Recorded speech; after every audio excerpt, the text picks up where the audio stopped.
Yo, Grand Rising, everybody. How you doing? This is Coach Renz, and welcome to Deconstructing Christianity, where on this channel we deconstruct Christianity as well as build a community of people who have also deconstructed from this religion.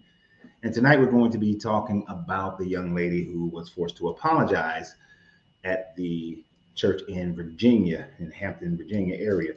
We're going to get started right around the 5-minute mark and give people a chance to get on. I appreciate everybody for being here. If as you come on, let me know who you are, where you are. That'd be great. Make sure some of the housekeeping things are done on the platforms. Everything looks good. Everything looks good. So if you find me for the first time, hit that subscribe button. Share the video. Get some people on here. Everybody who's on here right now, go ahead and share it. Share it. And if you like what you see here, you can support the channel right there and by subscribing and by becoming members of your different channels. We're simultaneously on Facebook and YouTube. And for those people who have come over from TikTok, I appreciate you guys, as TikTok is going away most likely. So thank you for coming over to YouTube. About to get my cigar ready, just making sure. Okay, everything's good. We're streaming good on Facebook. All right. If you're on Facebook, Stephanie, she made it on time. That's my girl. That's how we do it. If you like any of the merchandise that we have, the t-shirts and mugs and things of that nature, you can go in the description of each video, or most recently here, and you can find the link to those there. So we are about to get started here in a few minutes. We got two and a half minutes left before we get this party started. For those who don't understand the joke, is because usually Miss Stephanie comes in like either at the very end or after about an hour or so. So, I just gotta give her a shout out, because I threatened her yesterday. So we do our lives every Monday, Tuesday, and Wednesday now. That is our schedule at 8 p.m. Eastern Standard Time. If there's ever going to be any type of hiccups, I will most certainly let you guys know. I love my cigars, so if my cigars bother you, it's not my problem. All right, Paul, great to see you.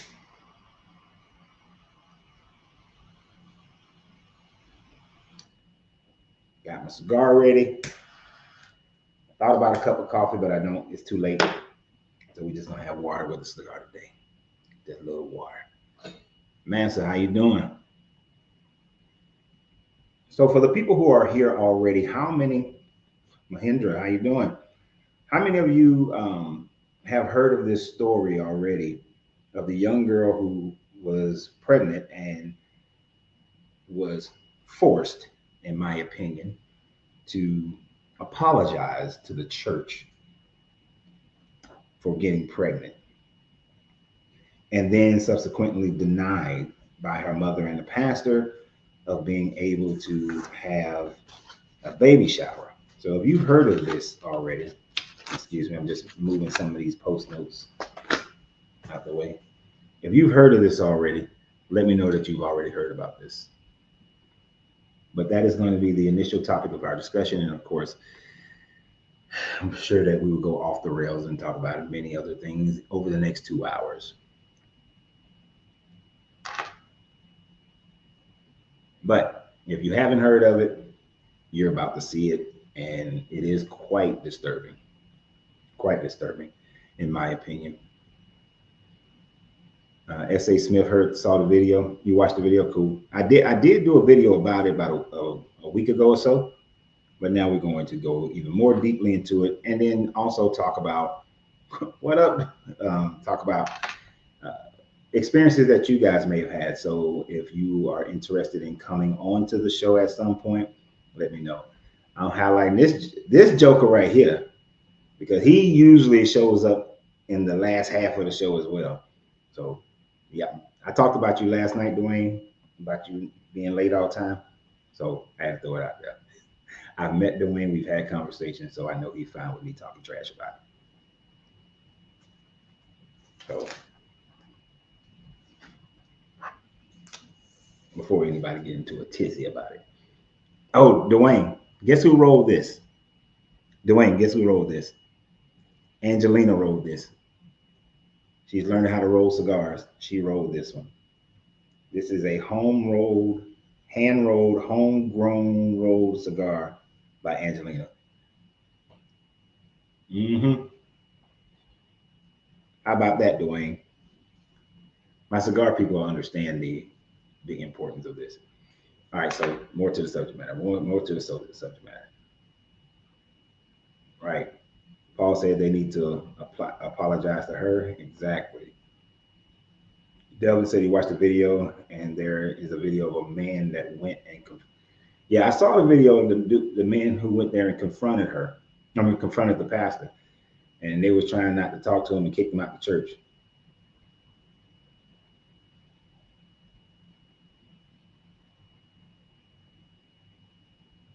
What does this mean? Oh, she pearl?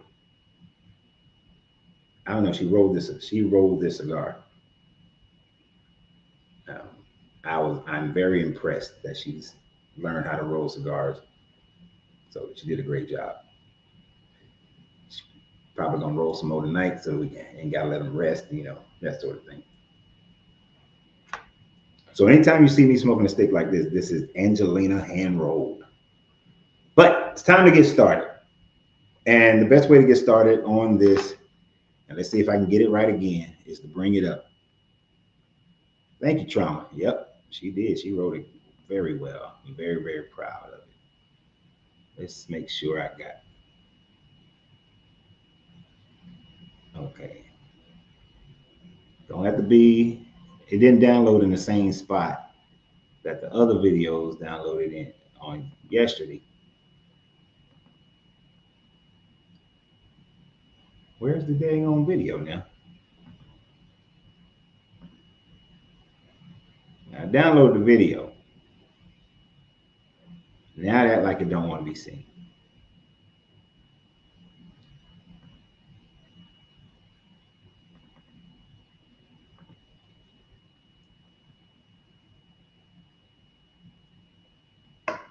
Well, this sucks. Hold on for a second, y'all. I gotta find the video again. I have it. I know it's right here. That's in this PC and downloads. I unzipped the file.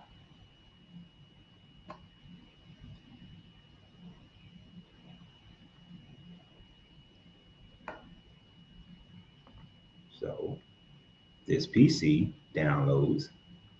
Where the heck is the video?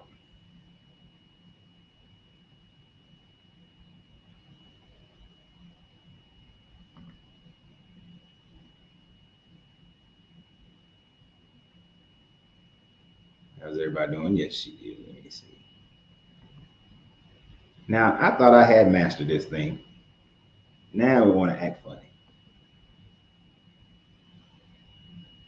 Now it doesn't want to act right.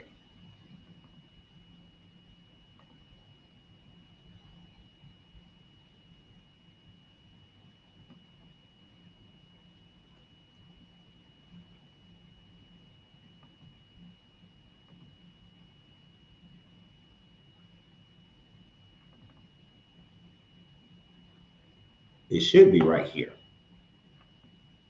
But for some strange reason, it is not.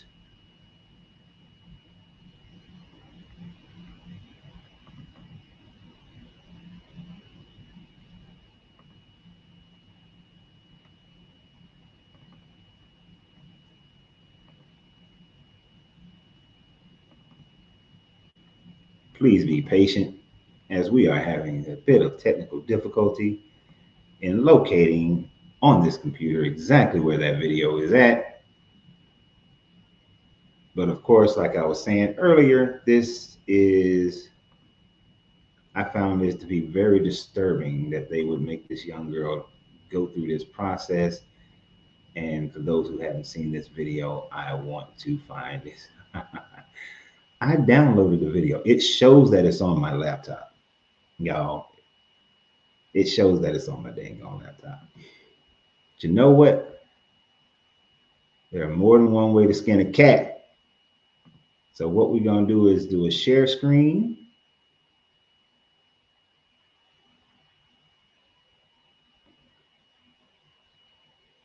And the only thing I don't like about share screen is that some of the personals be showing up.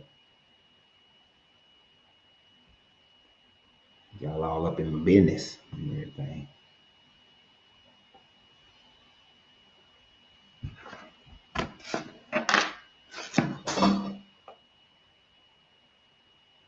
Before we go any further, let's see if this works. Wait a minute, hold on.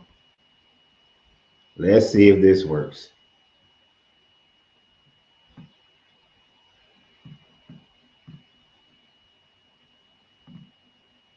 Try it again. Now that I've opened the file on my laptop, period.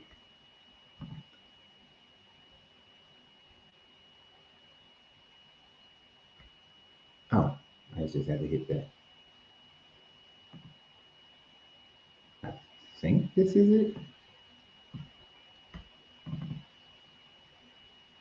I hope this is it. Nope, that wasn't it. Made a confession sin, but they.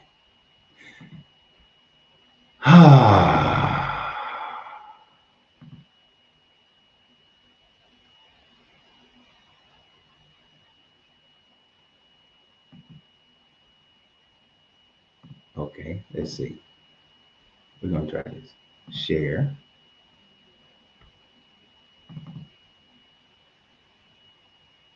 Let's see what y'all see.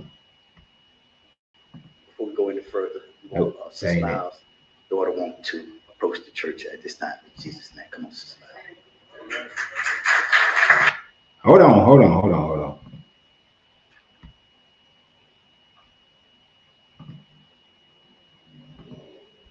Why this want to act right yesterday? But today it don't want to act right.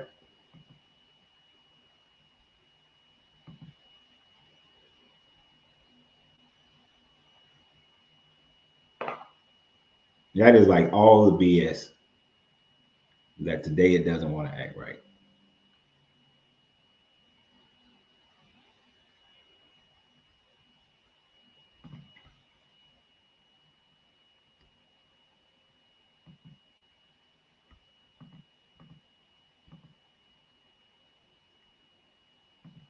Because I want y'all to see this bullshit.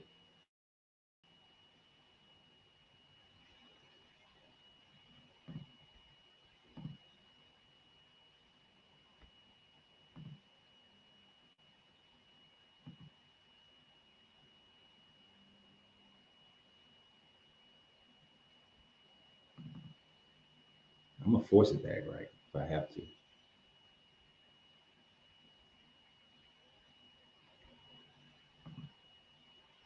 Look, it's gonna be cheesy, but we're gonna make it work.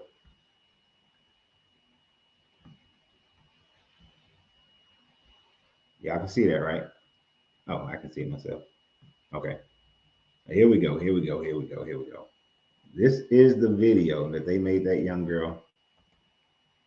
And I know it's not the best way to show it, but it's the only way that is acting right now. I'm learning this system. We're gonna have it right soon. Before we go any further, we want Sister Miles' daughter want to approach the church at this time in Jesus' name. Come on, Sister Miles.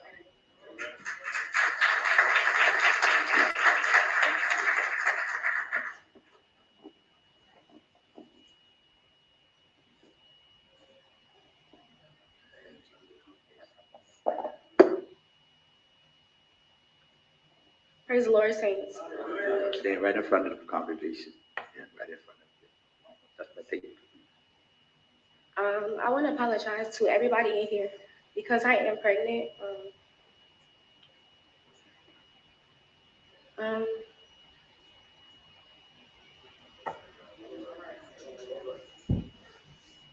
sorry, y'all. Yeah. I just hope that y'all all forgive me and all pray for me.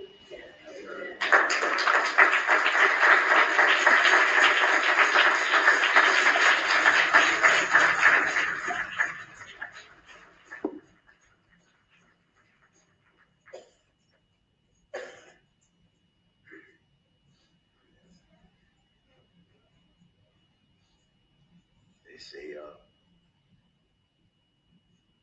as soon as you repent, then you never wait later to repent. If you sin, you don't wait no 2, 3. You don't wait till the baby comes to repent. You repent now. You just don't do it again. But you got to repent. I don't care how you look at it. You already know it. You already know what time it is. I told them, it's not what you think it is. The church praying for you. We ain't gonna condone your sin now. We ain't gonna do that. Ain't no baby showers going on. That's what you lose out there. You have a baby out of wedlock, ain't no baby showers. Nobody at this church about to attend one.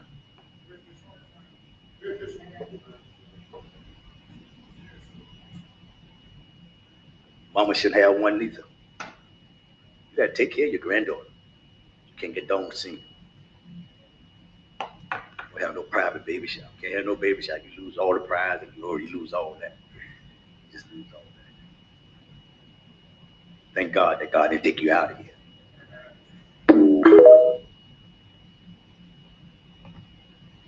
So that was, if you haven't seen it, that was the whole thing. All right. Now, to further complicate the situation, the um, the mother then comes along and she decided that it was that her daughter, and let me share, let me, because I don't want y'all to think that I'm just making shit up. So the mother then comes along, and what she says after this thing gains so much attention, she decided that it was also in the best interest for her to post her statement concerning it. Oh, I'm gonna have to leave that up. My bad. And what she told the church, what she told everybody, she posted. Now she's since taken this down, so I had to find it somewhere else. But she said to everyone that is concerned, we greatly appreciate it. However, I do not want you to know. But yeah, I do want you to know that you all are interrupting my peace and is causing more damage than good. You are showing up disturbing my church because some gentlemen did show up at the church, my beliefs, and disrespecting my pastor. I am where I want to be and where I choose to be. We are not forced or manipulated to stand before the congregation. My daughter willingly approached the congregation and was welcomed and embraced with open arms. I stand on whatever I have been taught. And she later finished that out with saying that I support my pastor. Now, the first thing, if you wanted peace, then your church would not have been live streaming that portion of their service. So that if you didn't want all this attention, you should have said, Pastor, I know she coming to repent, even if you agree with it. But I don't want this to be put, her business put all over social media. So if you wanted some privacy, you should have never allowed for it to be put on social media that way. Now, the other part of it, there are a couple other parts of this that just bothers me completely. And that is the audacity of people at a church who believe they like to pick and choose. They like to pick and choose what needs to be confessed and what does not, what needs to be repented of and what is not.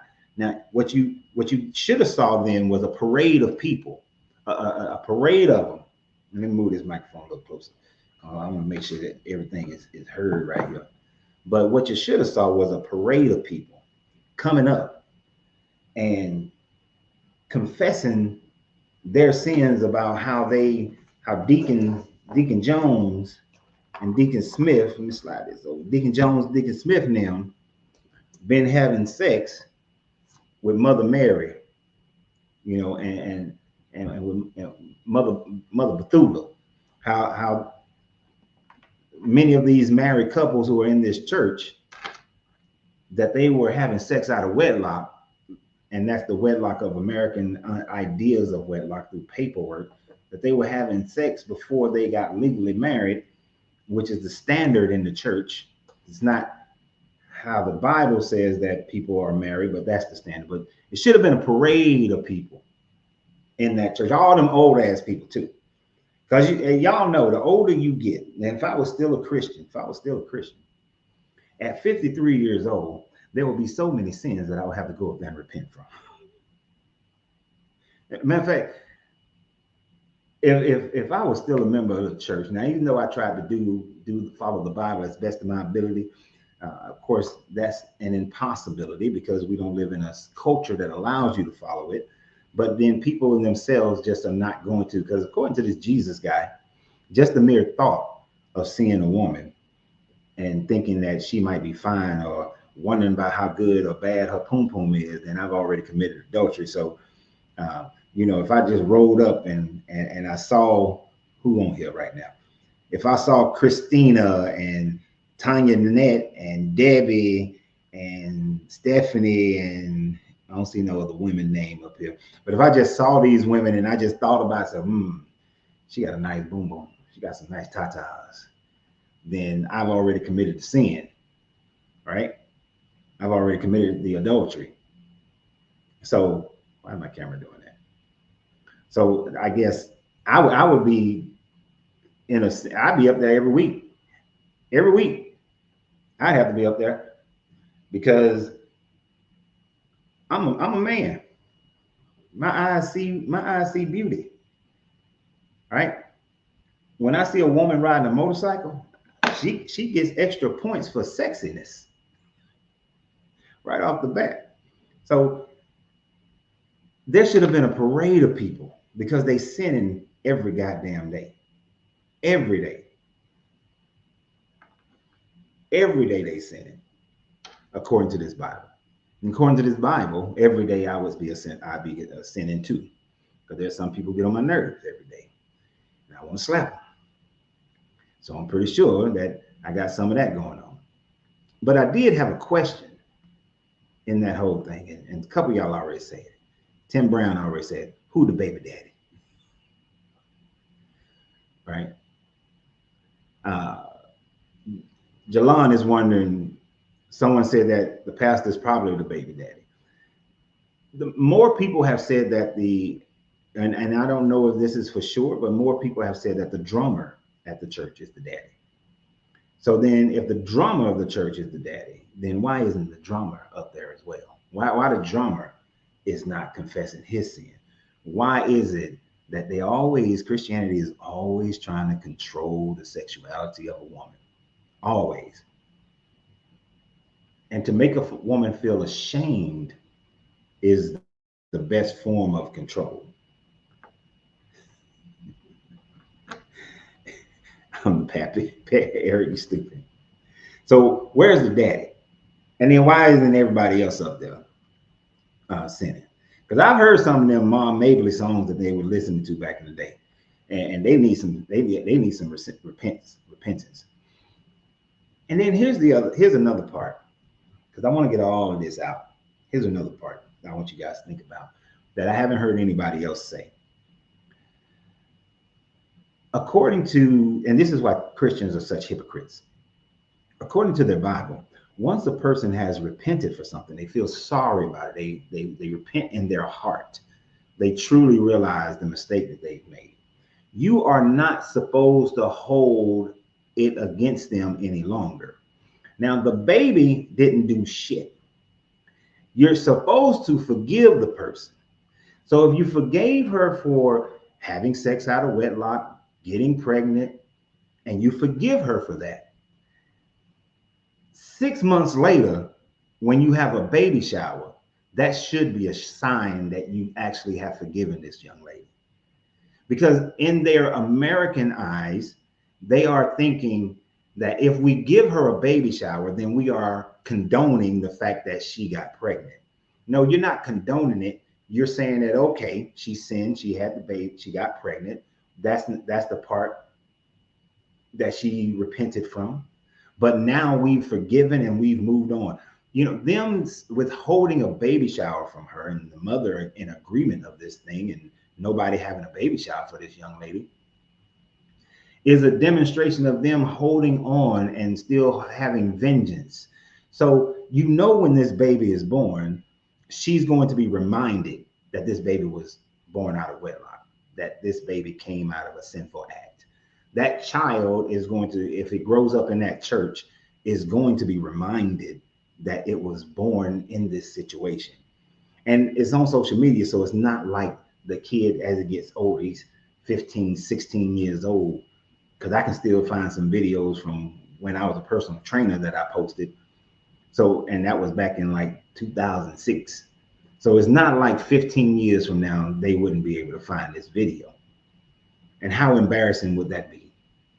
If you the baby and you find out that they shamed you, they shamed your mama, they shamed your birth, they didn't allow for your mother to get the help, get some help, some supplies.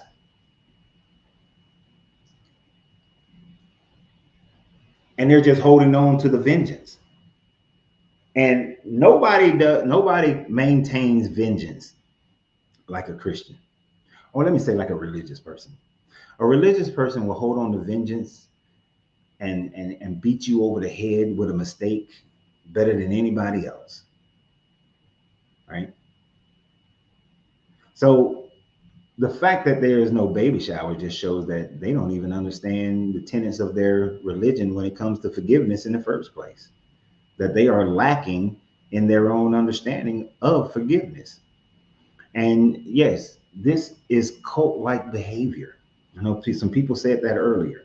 This is very much cult-like behavior because when you allow somebody to control your movements and control how you act and things you do, you are in a cult, right? You are in a cult.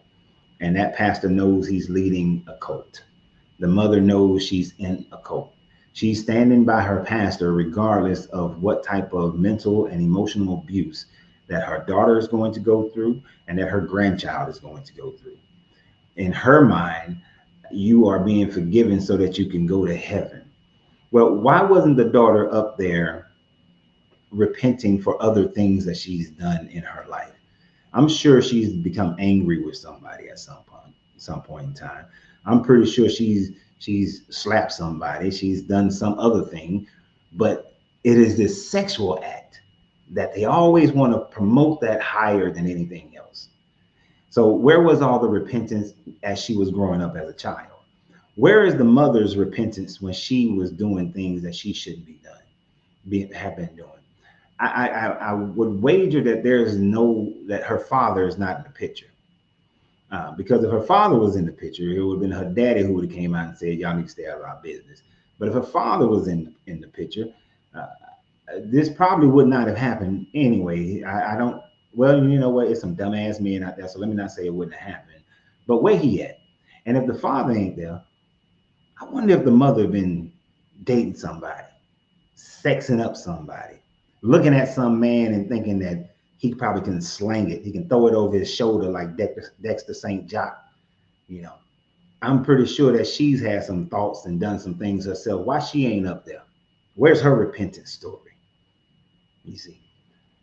But they like to talk about sex. You know, I think Christians are the most American Christians are some of the most sexually pent up people. And they want to control everybody's sexuality.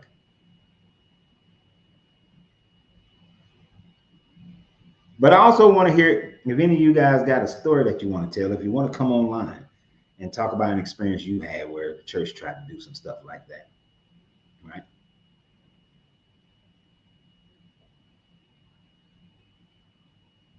Hold on, let's see. Some people have written some things. That happened in Kojic in Indianapolis, Illinois. The pastor's daughter had a baby with a white man. The confession, the confession leeching, lyn- leeching results with the pregnancy of the daughter going before the church to degrade herself and the unborn child. That's the bullshit.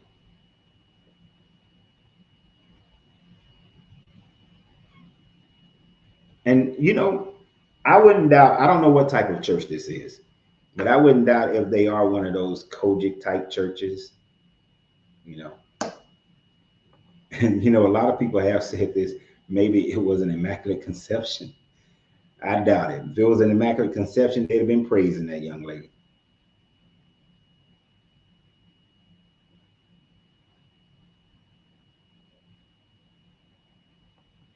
Now, I do agree that sexual education is necessary for young adults. And to my knowledge, like I know I took sexual education in high school, but we still had pregnant girls in high school. We still had a bunch of pregnant girls when I was in high school.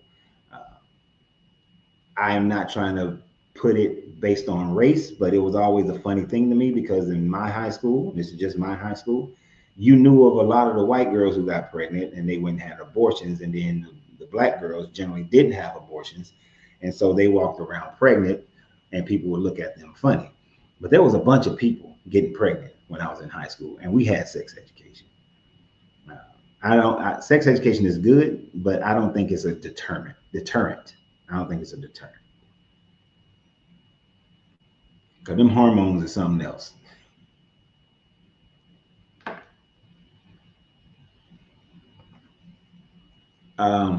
There's absolutely zero proof, but I don't think Mary was an immaculate conception. If there was a Mary who got pregnant and was betrothed to Joseph, either she was getting busy with somebody else before her and Joseph got together. It might have been like, so when I was in Germany, right? When I was in Germany, there was this young lady that I knew, and her name was 17. 17 was betrothed to another gentleman, but she was in her 20s and she was living in Stuttgart. And because she was betrothed, she was supposed to be a virgin on her wedding day. And it's going to get a little graphic. But from my working knowledge of things, based on what I was told and based on what she said, she allowed the dudes that the military dudes she was dating, she allowed him to hit it from the back. In the back, she allowed him to go to the back door because she had to keep her virginity because she was going to get married. So she was engaging in forms of sexual activity uh, while she was betrothed. Old Mary was probably engaging into some sexual activity, but it was she let him slip in the front door instead of the back door, and Mary was pregnant, and they concocted this whole lie.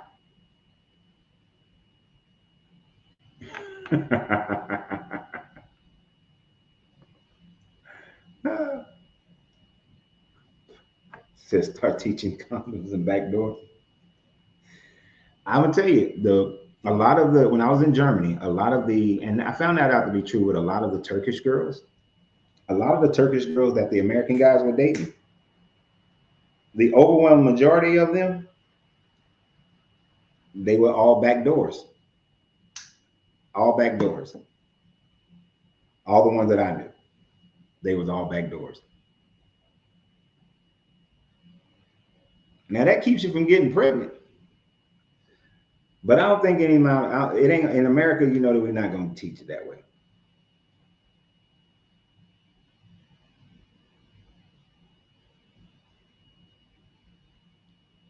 But if this guy did impregnate Mary, yes, he is a PD3. PD3O.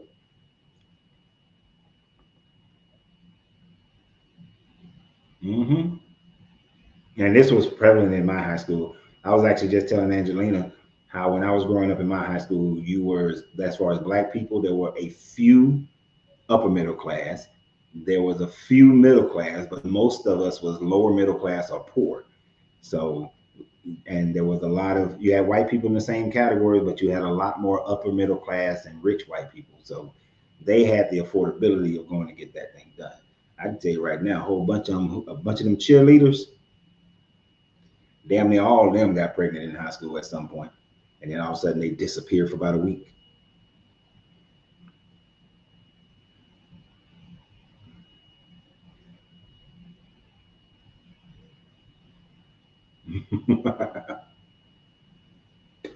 Scott, that's a whole nother conversation. Not on this channel. I thought that was funny. I'm sorry. So I know sometimes we get Christians on here. If there's any Christians on here, please tell me how it is correct for this young girl to be embarrassed that way.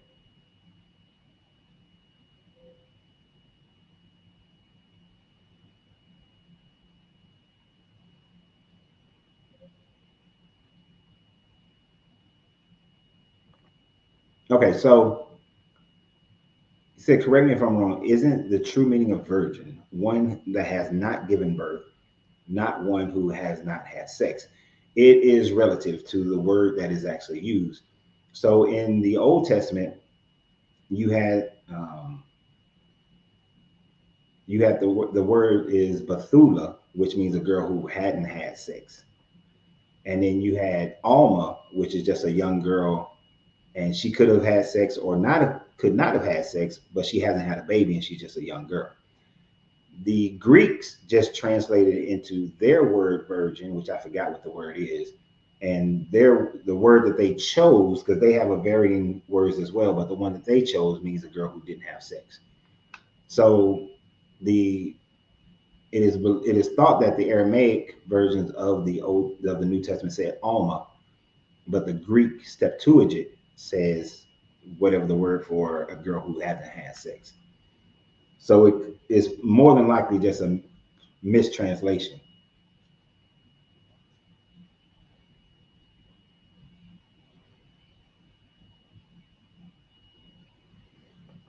So Casey Snow said that when they was a Christian, the ver the and they said it right here. The explanation that I used when I was a Christian was that God took Joseph's sperm and fertilized Mary's egg. I have never heard that one before. That would, but I can see people creating that thought process. And I don't remember where it's from, but there is one tradition that says that Mary actually got impregnated by a Roman soldier named Pantera. I think that is from one of the Gnostic writings, but I'm not 100% sure of that comes from, where that story came from. But that is one of the stories too. But of course, that you won't find that in that Bible.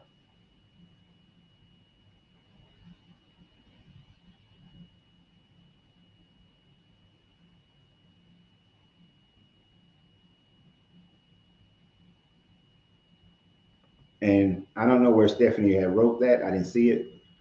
But if Stephanie, that this young girl is going to have to work out that trauma in the future, most certainly she will. Or if she remains in that church, and it's quite possible she can remain stuck in this mindset that she did the right thing and then teach that to her child.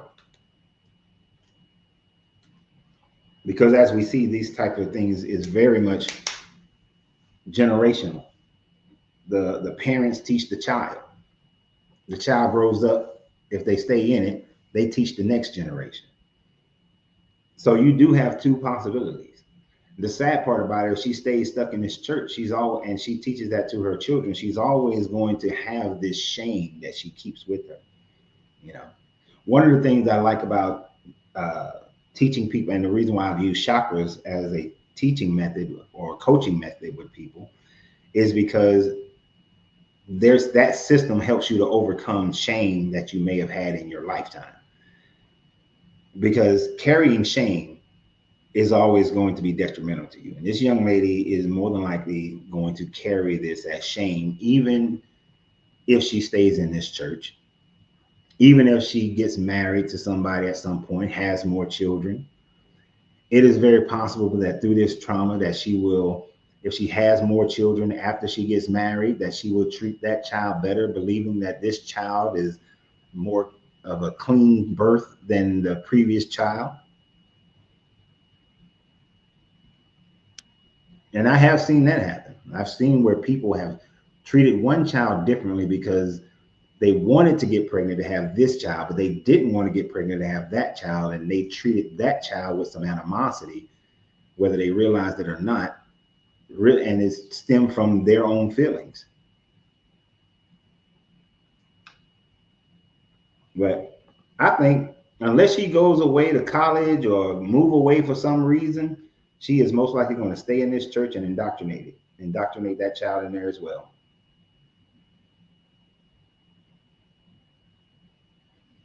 But the way she was up there, you can they said the mother said they didn't force her to do it, but that little girl was just doing what she had to do. And honestly, I didn't hear sincerity in her apology. It was like I was told by my mom and my pastor I need to get up here and do this, so I'm gonna get up here and do it. But I don't think that she's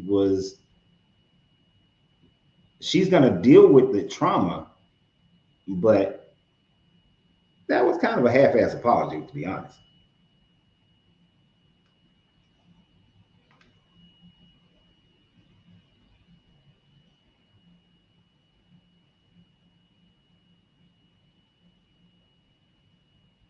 And yeah, she was forced by the guilty God, by the guilt of God. Yeah. And she was embarrassed. She didn't want to be up there. She said it real quick and got the hell on. And it is tragic that the mother supports the humiliation and supported the shaming of her daughter, you know, and thinks that's the best way to handle this situation.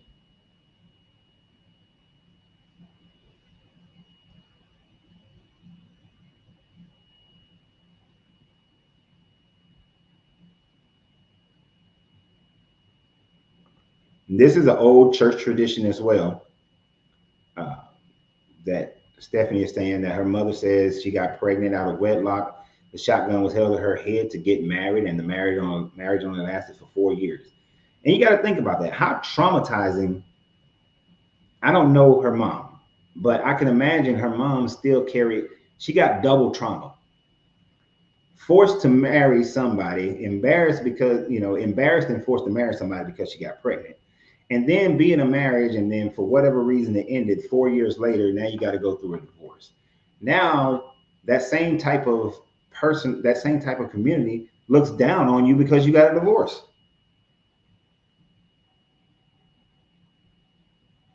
So that's some bullshit. That's like, why force the trauma and adding more to it by forcing somebody to do something else that they don't want to do?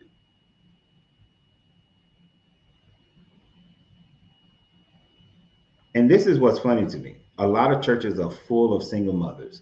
So why aren't they up there repenting? Why aren't they repenting? And a lot of them were never committed to that relationship.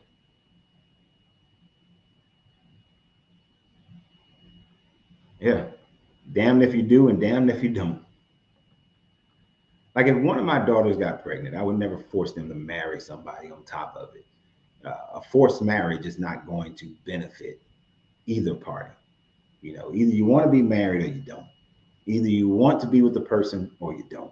Either you want to be a mom or a dad, after the fact, or you don't. I wouldn't even force. Okay, let me put this right. Now, I wouldn't even force somebody to be a mother or a father, whether they choose to keep the baby or not. I've always expressed to my son, if you get a girl pregnant, you're going to be responsible. You're going to be in that child's life because just like I never abandoned you. You're not going to abandon your child. You're going to be a good father. Now, I've said that to him his whole life. If he did do that, I can't force him to do nothing. I can only advise. And the same with my daughters. If they were to become pregnant, I can't force the other guy to be present. I can't force him to do a damn thing. I can advise, right? I would never come at gunpoint trying to force somebody.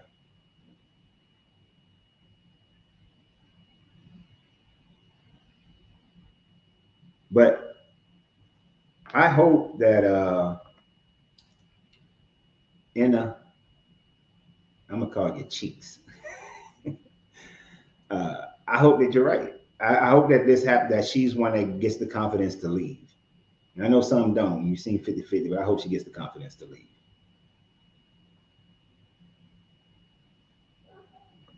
And you're right, Casey.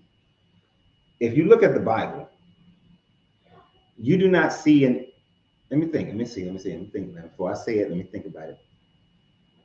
I do not believe that there is one instance in the Bible where two people got married because they were in love with each other, because they found comfort with each other, they connected with each other. Every marriage was forced. You can't even claim Rachel and Jacob was love. It says that Jacob fell in love with her when he first saw her, and then he worked all those years. But she didn't. They didn't give her any say so. Yeah, there's not one marriage in that book where where the woman chose to marry the man, where it was her decision.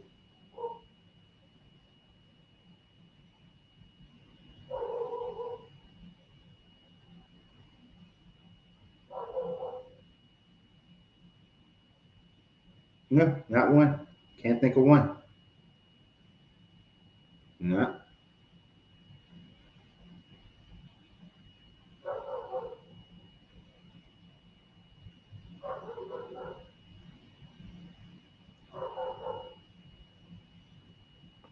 Oh, you lucked out. Now you know I ain't gonna say that because I love my daughters. Originally, I wanted four sons. I wanted four sons and one girl. I want to have two boys, then one girl, then two boys. That way, she got two in the front, she got two in the back to protect her ass.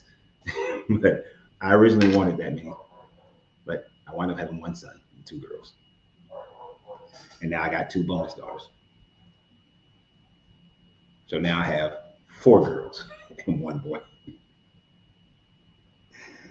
So I got exactly opposite of what I originally wanted. But yes, you told me that, and that's why I told mine. You're going to be responsible for your child. No ifs, ands, or buts about it. And I am not one of those persons who will. I'm not babysitting until they can go to the bathroom and stuff.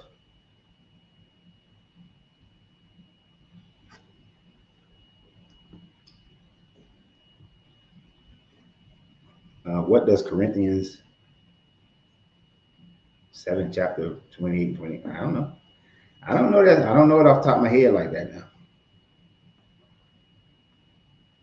Corinthians chapter 7 verses 27 and 28 RSV.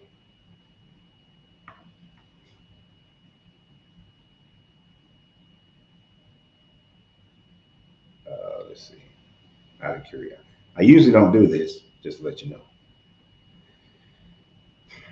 Uh, are you bound to a wife? Do not seek to be free. Are you free from a wife? Do not seek marriage. But if you marry, you do not sin. And if a girl marries, she does not sin. Yet those who marry will have worldly troubles, and I will spare you, and I will spare you of that. I mean, is this the? Let me look at the full chapter because I think this is where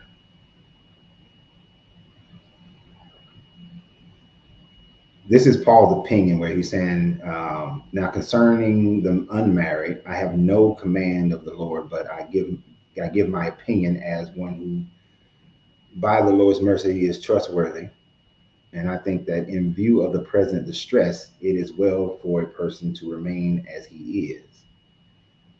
This is Paul was thinking that. So Paul, at this time frame of this writing, Paul was thinking that Jesus was going to return before he died. And so Paul was wanting people to stay single so that they can focus on being ready for this return of Jesus, return of Jesus. So in this, he was in this whole chapter, he's talking about marriage for the most part. And he wants people to like stay, if you're already married, then stay faithful to it. But your focus as a husband is going to be towards your wife, and the wife's focus is going to be towards the husband, as it should be. But if you can remain unmarried, it's better for you to stay unmarried.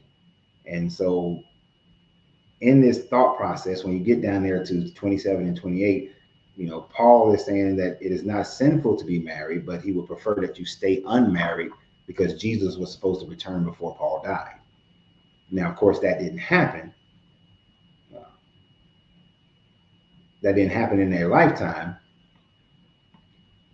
So he had to suffer. So it just one of those things that shows how the Bible is not written for today. It is not written for people today. It is written for those people back then because they didn't expect for the world to still be here. That low humming sound is my laptop. For some reason, I thought I had it fixed, but I've had the fan replaced before, but that's what that is. Let me see if I can move this around a little bit more to try to block it. I don't know if this is going to help, but we're going to try it. So excuse all my noise I'm making. Let's put that right there as well. I don't know if that's going to help, but for some reason, I need a new laptop. Wait a minute. I need a new laptop. Now, wait a minute. Who said that? Who said this? Dre, since you said it, I need a new laptop.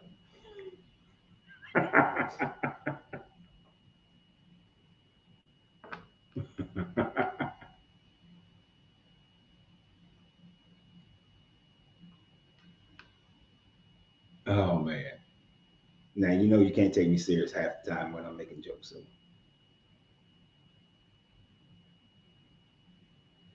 you know what, Shirley? You are absolutely right. One of the best places to pick up women is in church, and not because they're gonna be all nice and sweet and great. They're gonna put on for that. But you want to find some women who are thirsty? Go to church. You'll find some thirsty ones. And no, I will not get a Mac. No.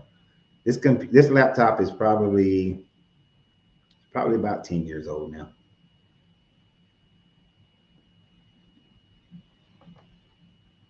Coach, did you ever finish the whole Bible breakdown? No, I had no intentions of doing the whole Bible. Oh my gosh, no.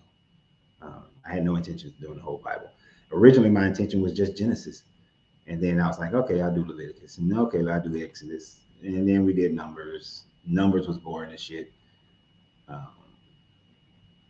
And then I think I started Joshua, did like the first chapter of Joshua. I might jump back and do some more of Joshua or just skip around.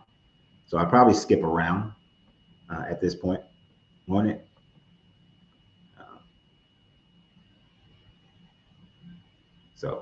But that is a project that I want to get back to, but I'm not going to do the whole thing. Could you imagine trying to go through, what's the books, all the begatting?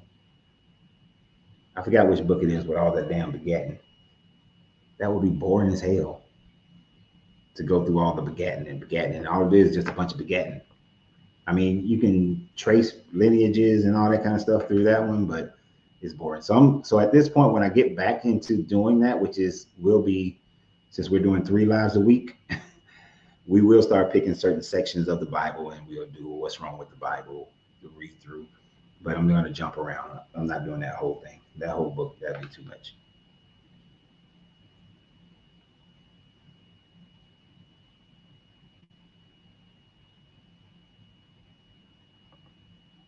And I understand, boss lady.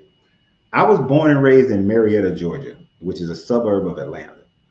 And when I was growing up, yeah, we were a suburb of Atlanta, but Marietta was still it was kind of halfway country, halfway city. And, you had a lot of people from Alabama, Mississippi, South Georgia, South Carolina, Tennessee. And religion was huge. It was like, I remember when everything used to close on Sunday, you couldn't find shit open. And everybody was in their different churches. And everybody went to Sunday dinner and all that sort of thing. And the brainwashing was very deep. Um, that's one of the reasons why I was called a demon and an antichrist by so many people when I was but in my 9, 10, 11, 12 years old, because I was questioning all those things.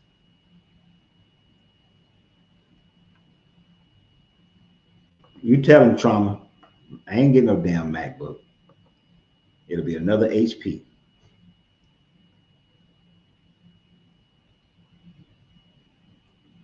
We already an hour, almost an hour in, so off topic stuff is fine. I know it's off topic, but I was to ask you, in your opinion, when we die and energy is released, is the energy from us different from other forms of energy? Are we still somewhat conscious with transcendency? I'm guessing it cut you off.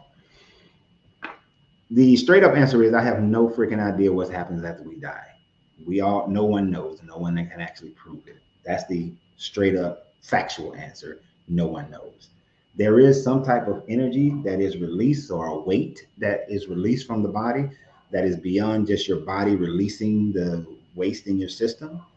But as far as an energy in our consciousness, our conscious energy, what it becomes, I can only theorize. And the theory is it either completely disperses and becomes multiple forms of energy without cohesiveness, or if it does maintain some level of cohesiveness, whatever your truest belief of what you think is going to happen, that's what's going to happen. So if you are a Christian and you really believe that you're going to go see these pearly gates, then you probably will. But if you are a Christian and you think that you're a filthy rag, you're not worthy, and all this other sort of thing, and you have that little bit of doubt, you're going to manifest your own hell. It's kind of like how in samsara, the Tibetan Buddhists believe that during samsara, the demonic spirits and things that you see are the ones that you create yourself. And while you're in that stage of going through samsara, if you don't realize that those were your own creations, then you will look for a portal and come back to earth. But if you recognize that those are your own creations, you will be able to ascend to the higher levels of consciousness and go to samadhi, go into nirvana. So we don't know, but I am training. I have been training and will continue to train my mind to be in a state of recognizing that I have passed on from this existence, and now it's up to me to manifest whatever it is. Um, Part of that work that I do is I've trained my brain so that when I'm sleeping, I can immediately know if I'm dreaming, because it only death from this body only takes one time of going to sleep or being unconscious and your ass not waking up and realizing that it's a dream. When I realize that's a dream, I know that I'm not dead. I know that I'm still part of this body. When it's not a dream, I know I'm not coming back to this body. So at that point,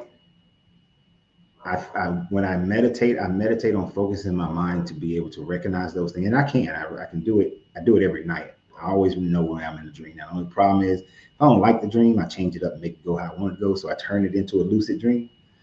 But uh, I'm going to manifest whatever the hell I want it to be.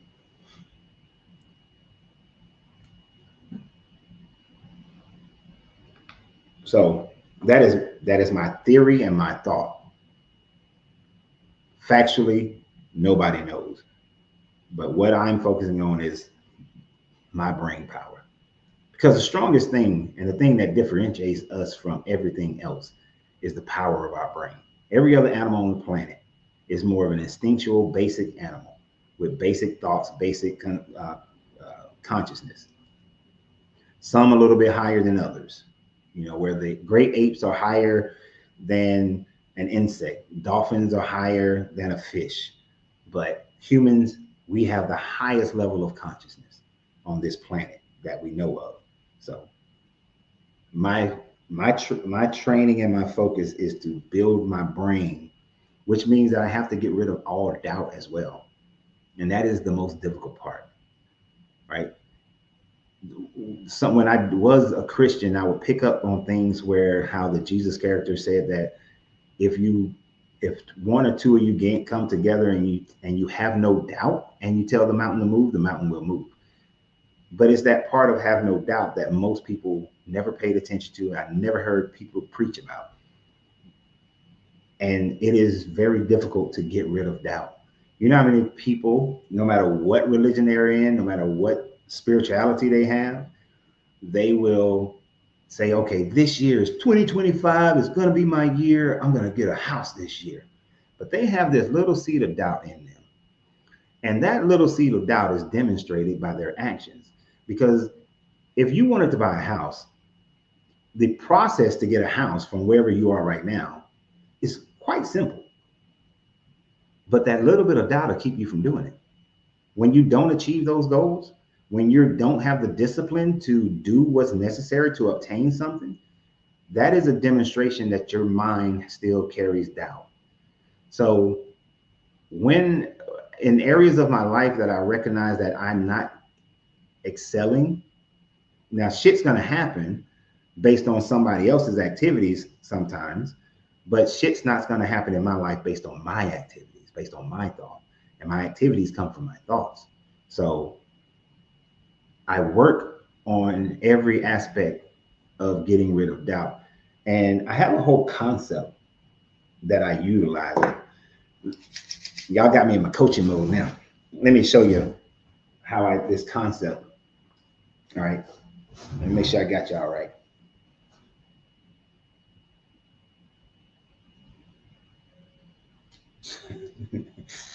So this is a formula. When I'm coaching someone, depending upon what I'm coaching them on, but most of the time I use this formula.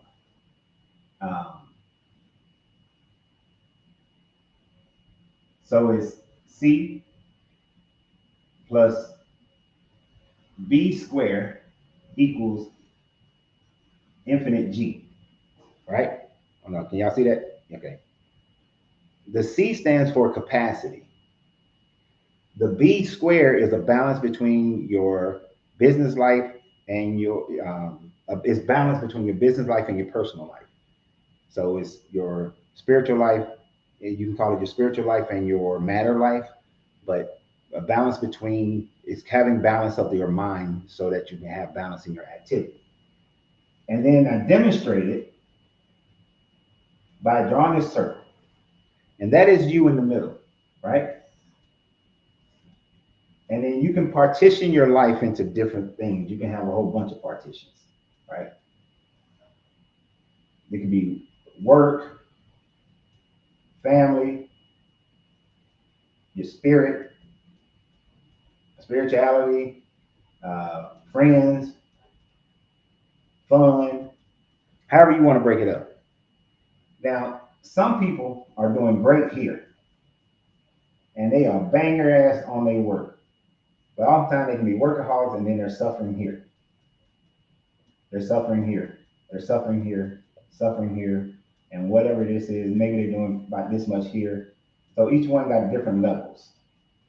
All right? Now, this outside circle shows what your current capacity for life is right now, including your spirituality. Until you get a balance of all of this, where everything in here is filled up. When you get balance and you can achieve all of this, just because of the laws of nature and the laws of the universe, your sphere of influence now increases, and you may have those same categories,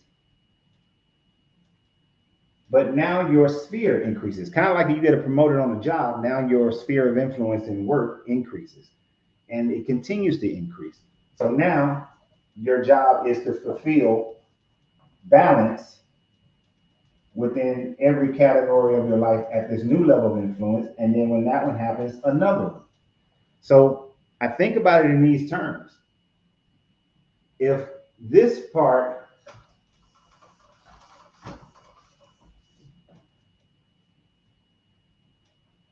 this is my existence on earth until I have mastered the matter level of existence.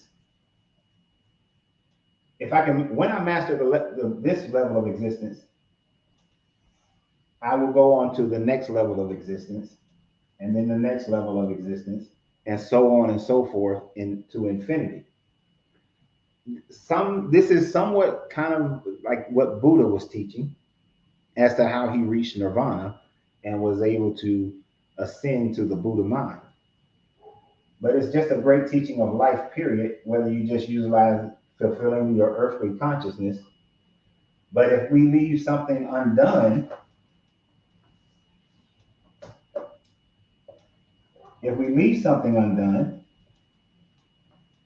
and all of this is great, but these are kind of here and here and just here, with this idea of samsara, your consciousness won't go here, but it'll just, even though you might be ready to go here in this part of your consciousness, this part just boomerangs you back. This part just boomerangs you back. This part boomerangs you back. And so you stay in this cycle instead of expanding into your consciousness.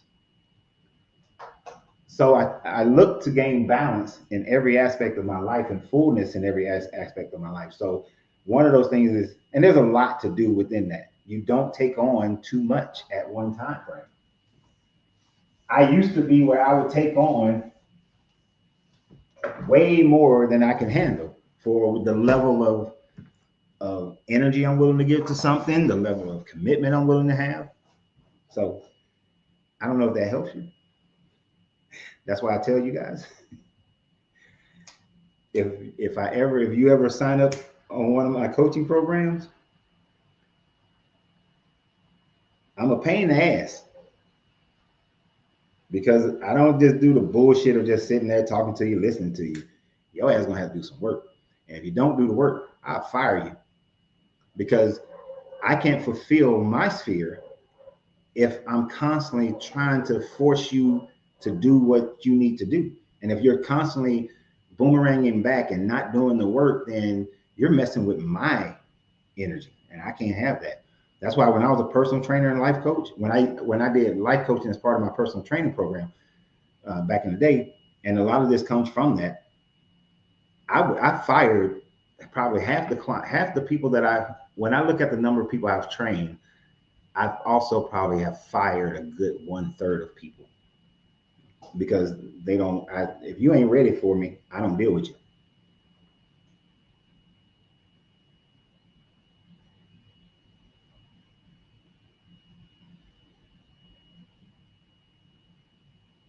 But I don't know if I missed.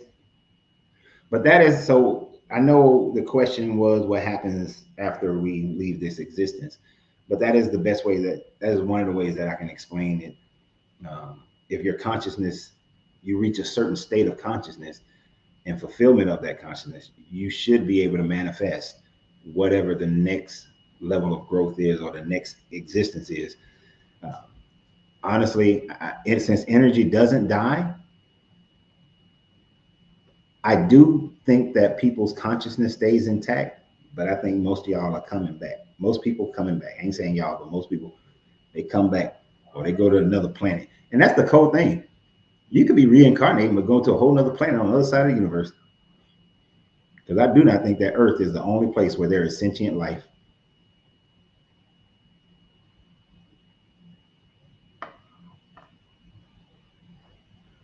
Yeah, what Dre just said. What Dre just said. Everybody go to coachrenz.com and sign on up. Go on in there. Sign up for that initial session. But y'all have heard people who came on here who have coached. They tell you, you put some fucking. I expect a lot because I'm going to expect more from you than what you would expect from yourself right now, right? And I'm supposed to, because how else am I going to push you to get out of your comfort zone and think deeper and live differently and really contemplate. Um, I don't know if she's on here, but one of my more recent clients, well, yeah, she's still more recent. She know that information I sent her to get started before we even get started is a lot. You got a lot of pre-work to do before we even get started with the work.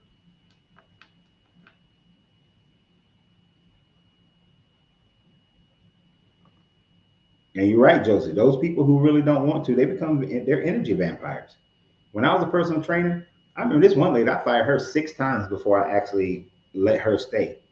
And it wasn't until she felt enough pain in her life, enough emotional pain, that I was like, now you're ready. And in 1 year, we lost like 120 pounds. But more importantly, she got her life together. She got her motherhood together. She got her dating life together. She got her money together. She got like multiple aspects of her life together. Don't be stealing my stuff trying to coach other people. Use it for yourself. Don't be stealing my stuff, man. Don't be Next thing I know, I'm gonna be still on here, and Eric gonna be a room, 10,000 people in the auditorium drawing circles. I'm like, damn it, Eric. At least give a brother some credit.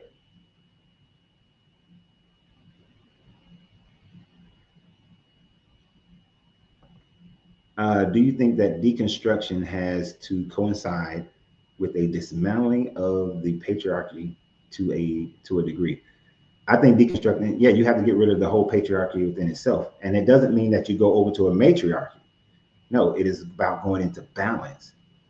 One of the reasons why I utilize the Hermetic laws is because the seventh law, which is the law of gender, is basically the expression that without a balance of masculine and feminine energy, then nothing can be manifested. All things manifest through the balance of masculine and feminine energy.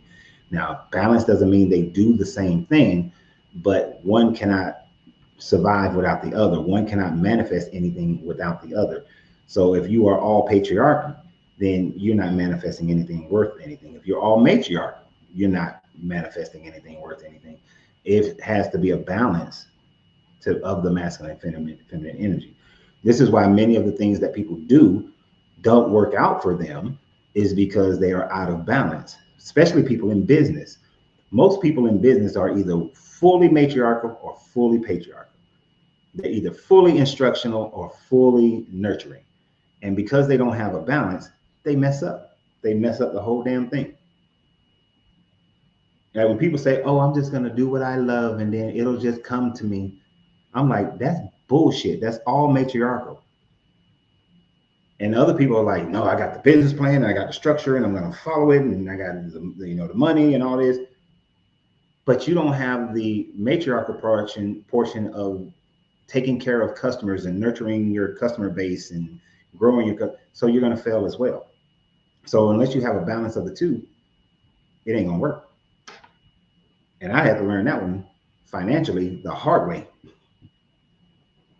because I've had some businesses, they were thriving because it was all patriarchal, and then the shit then it's like, damn, I have zero customer retention, or my customer retention is like 10%.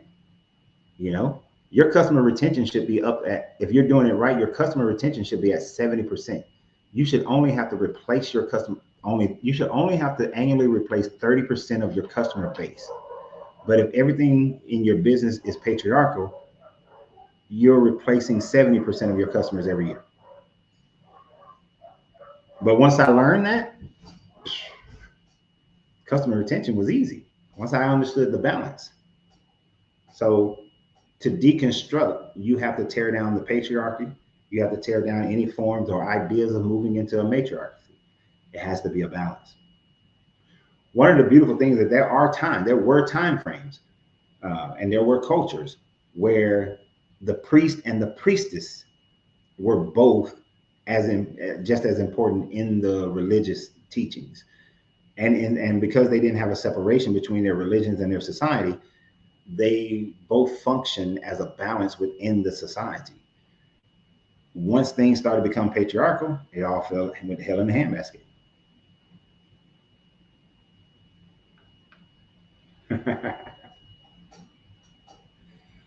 Oh, Stephanie. This is something that me and Angelina actually were just talking about yesterday. Here in San Antonio, it will probably be a great thing to restart the popcorn business. But we are considering the fact that we want to start living overseas and just hopping every year or every 3 years, within there, a year to 3 years, moving somewhere else. So it's unlikely that we will start any of those businesses again because we just want to keep moving and living in different places.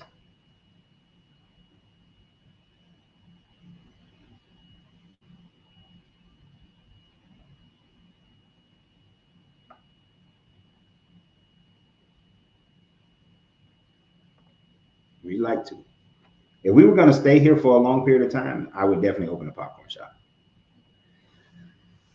But based on our conversations that we recently had, both of us would rather just live here for about a year, 2 years, maybe three, and then move somewhere else. Move like to Italy. So she want to learn how to cook pure Italian, and then move to Benin, and then Bali, and just keep moving. Oh, I'm sorry, I put that up, but I didn't even read it. I'm not going to Coach Man's fault. I like to uh, post my channel so you can remember the other one. My other channel is what is the hell is the other channel? Oh, the other channels are it's my name, Lorenzo Reed 369 is the name of the other channel. If Angelina, if you're watching this, if you can post those other channels. If not, I'll post it after. But that I mainly just talk about relationships on the other channels. And that's Lorenzo Reed 369.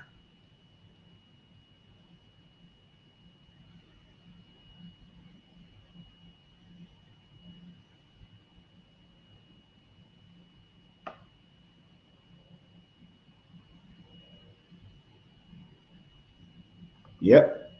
I want to live overseas. I don't protect y'all know I don't like America. I don't like living in America. As a black man, I've been treated much better in other places. Plus, I just want to see everything. And then I've been places. It's different. So I was on my journey of deconstruction. I was no, when I first the first two times I went to Israel, I didn't know I was on a journey of deconstructing at the time frame. My mindset was I was trying to prove Texas. I mean, prove. I see somebody wrote Texas, so prove Christianity that it was valid. So when I went to Israel, I was looking for evidence of proof, and I had the mindset of I'm going to find proof. But I wound up seeing things that led me further and further away from it. To go back to Israel now, to go back to Egypt, to go back to the Vatican, and to go through Europe and see all of the things that they had in there and things they took and things they got in their different museums, to go to Mali, to go to these places now with the mindset I have now, it will just be a whole nother take on it. So I gotta go.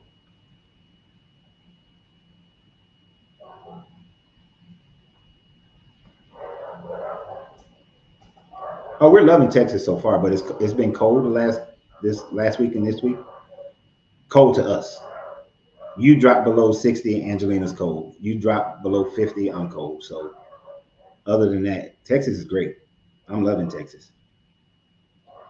And Angelina posts, this is on Facebook. That's the other page on Facebook. It's just my regular page on Facebook. On YouTube, it's Lorenzo Reed 369. That's LA. Well, exactly how I spell right there. So it's that with 369. But I only talk about relationships there.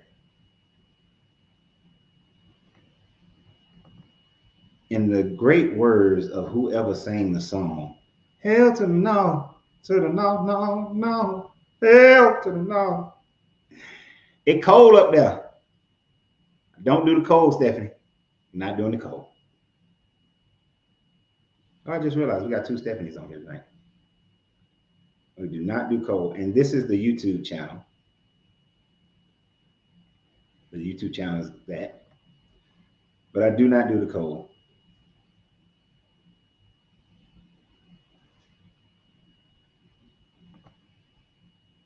What is your experience as a mover? Do you believe it's applicable to business as well? Military experience, what would you advise to someone thinking similar but doesn't have that experience? I'm not understanding what you mean. As a mover, as somebody who likes to move,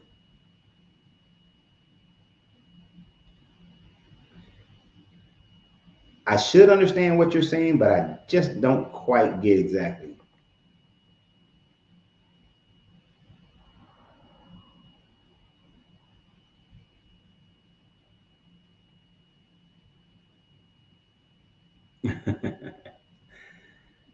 We plan to do some trips and see if people are wanting to go.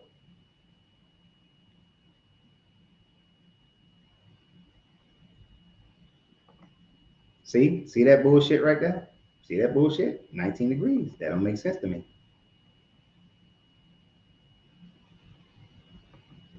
Well, the moving experience is kind of like anything else, is what you make it. If I'm understanding you correctly, is whatever you make out of it. It is a pain in the ass to move. Now, because both of us are somewhat minimalist, we gave, like, when we first moved to this house in San Antonio, we didn't have living room furniture, didn't have anything in the dining room. Uh, shit, we put a folding table in the dang on dining room to have a place to sit and eat. And we didn't even have living room furniture. And we were just having a conversation with these couple one night, and they was like, "Oh, I got a couch. You want it?" And it was like, "Let me see what it looked like." And they gave it to us. Uh, the main furniture that we were concerned about was our bed and our patio furniture, because we spend most of our time outside. So we don't, basically what I'm getting at, we don't have a lot of stuff. So moving is not as difficult for us. And then we use TaskRabbit to get people to help move heavy shit in. But moving to other places, it's all about planning and pre-planning and making sure you got everything squared away before you move. And it doesn't have to be perfect, you know. It wasn't a perfect move, and everything's not going to be perfect. As some of you guys know, when I got here, as soon as we got here, I got demonetized on Facebook and YouTube. So that was a significant portion of our income. So these 3 months we've been here, we didn't have the income that we expected to have. And so it's been a little bit difficult. It's been tough. I ain't gonna lie. It's been tough. So since I just said that shameless plug, if you want to support, right there. But also, if you like the t-shirts, Angelina posted a link to the t-shirts on Facebook, and I'm sure she's going to go and post it on YouTube as well. But it's also in the description of YouTube. So the shit's been tough. So relative to how you organize your money, it will be helpful if you're going to move. You need to have a method of having income coming in that can move with you. Now, if you can get a job somewhere, that's different. If you can get one somewhere, but getting one out of country is more difficult than getting one in country. So it's relative to where you want to go.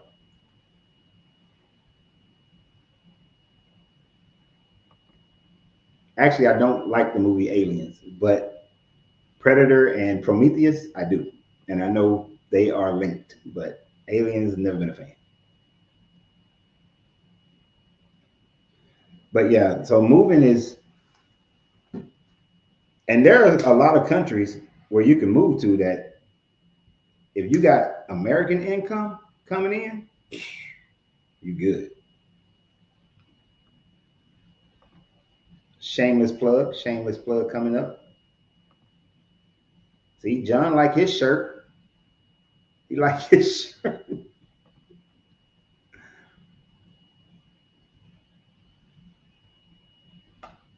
So what's the amount you should have with you if you're going to move?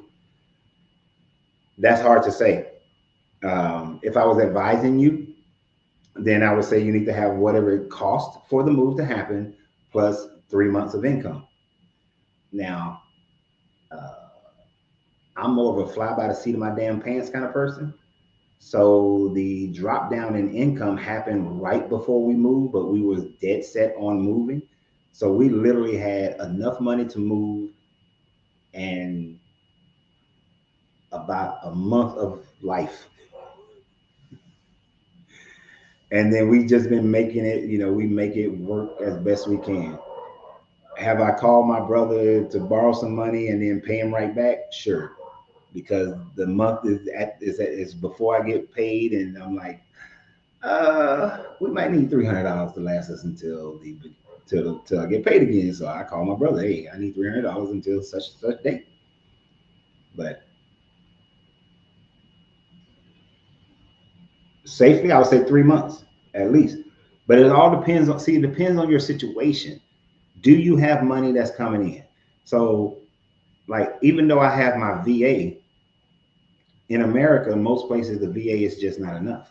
So, do I, when my channels were monetized, it was easy. That was enough. It made enough for our lifestyle.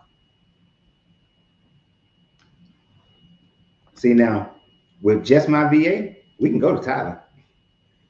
Me and Angelina we like to yell at the TV on House Hunters International because those people be making dumbass decisions. Uh, but Thailand, just my VA alone goes far in Thailand, so I can do that. And then certain skill sets. As a carpenter, doing carpentry work, you can pretty much go anywhere. There are some countries where you would have to go through some certifications, but in most places in the world, Dwayne will be fine.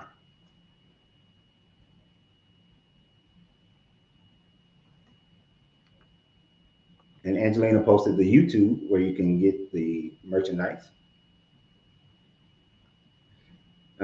But it's all about where you want to go. So it's just that's such a vague question. And then where you want to go and what's your lifestyle?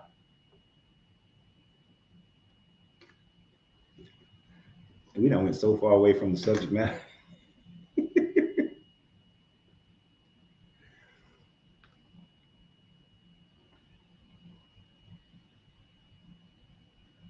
What do you say? How about if you're looking for the state? Are you working for the state? If you're working for the state and you can transfer to another state, it should be enough. Long as if you had enough where you were and you're making it, it all depends. If you're going from North Carolina to New York, unless you're getting a massive pay raise, then no. Like when this one company offered me a job in New York, the pay raise they was offering me wasn't enough for me to live exactly how I wanted to live. So I didn't take the job in New York.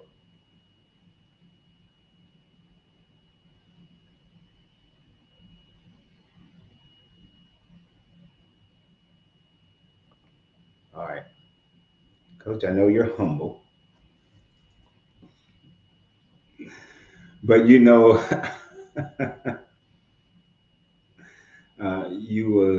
was ready to say certain shit like laptop RVs with your status character. You will gain in 3 to 6 months. Laptop probably in 3 weeks. I would love to be able to gain all of that. Okay, I'm humble, but I'm bougie as fuck. I can tell you that right now. This is not a cheap habit. The only reason this is a little bit cheaper right now is because Angelina is learning to roll her own cigars. So she is rolling leaves. So that makes having cigars cheaper. But a cigar lifestyle is not cheap. Would I love to have a big ass RV and just drive around America? And I'm bougie. It got to be a certain size of an RV with the washer and dryer. So that means it has to at least be a 38-foot RV. Yeah, I got some bougie in me now. I ain't living broke. I just don't like a lot of stuff around me.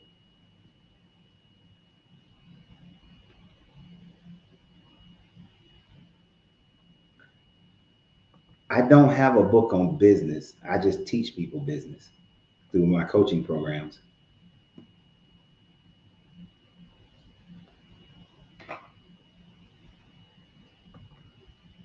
I have no idea what qualifying skills you need to move to Thailand. It just depends on if you're trying to go there and have a job, or you're trying to go there and start a business, or do you have methods of making money online? Those things. The best case scenario, either you go in there to start a business, or you're already making money online and you can just go and live there and continue to make money online.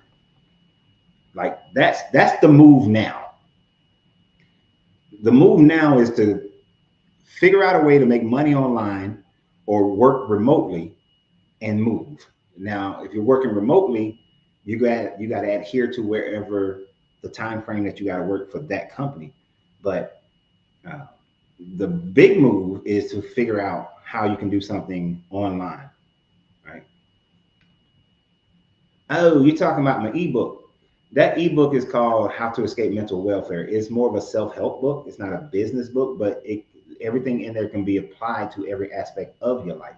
So it can be applied to business, but it's more about your mindset, and it's not so much about how you function in a business, but you can apply everything to business in that book. I can post that on here as well. I do have that one in my phone. Let me see if I can post that one. But yeah, that's more of a self-help book that I wrote, but it works.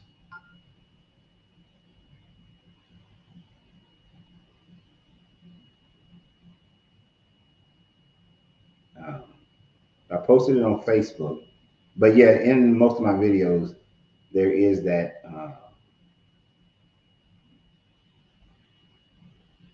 I can't get it on YouTube. Let me see. Let me see. Let me see. Let me see.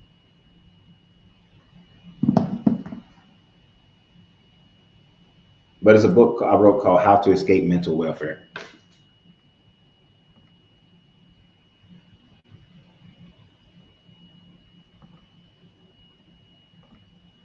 I posted it on Facebook. Do I meditate still use? Yep. Sound bowls right over there. You got one in my bag that I carry with me. I still meditate and use my sound bowls.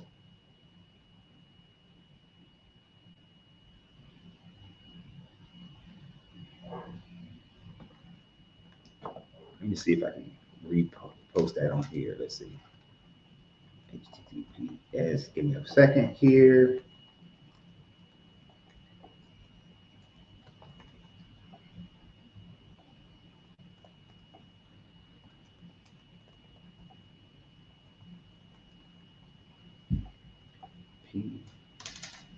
Where the hell is the underscore?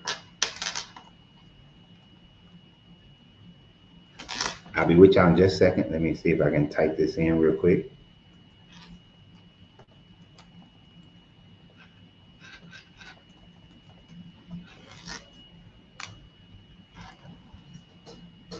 Ooh. I'm gonna have to nerd out for a second here. This thing is in my way, so I can't see the keys as well.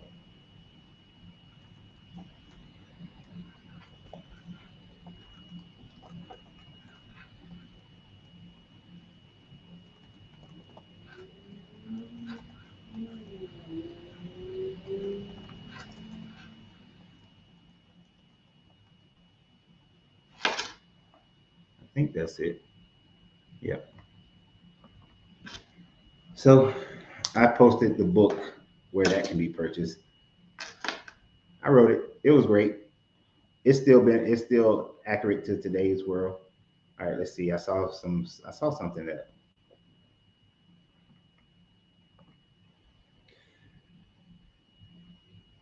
this is one of the things that actually made me want to leave the Bible. It started me on my journey. He said he swear that the Bible had him not wanting to make money when I was young because I was brainwashed. It was bad and have a lot now, and I regret it. Damn it, because I grew up in a poor black church, and they were teaching that rich people go to hell pretty much because a camel cannot go through the eye of a needle, so therefore rich people go to hell. And so that actually is one of the things that started me on my journey. of deconstructing, of asking questions rather. That started me on my journey of asking questions because I did not want to be poor. Poverty does not fit well with me. So the fact that they were saying that rich people go to hell, I was like, oh hell no, I need to leave this shit. I got a problem with this, and I wanted to make it work. And I do think that some of the things that I've done, some of the mistakes I've made in business were self-sabotaging because I had this in the back of my head that rich people go to hell. So mm-mm. I understand how you feel, and I understand your thought process. And if I didn't have that in my mind, as a I was speaking earlier about having that little seed of doubt, I could have become very wealthy off my first business after I got out of the Marine Corps. When I got out of the Marine Corps, my first business could have made me wealthy and could have led me into other realms of wealth.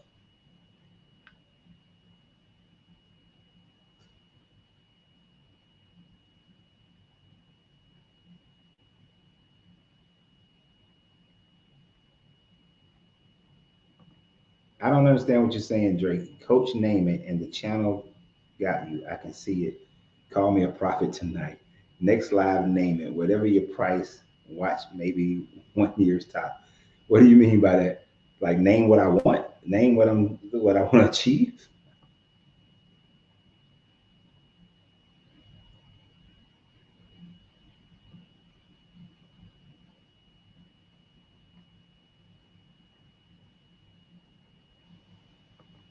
I appreciate it. Send some of your family.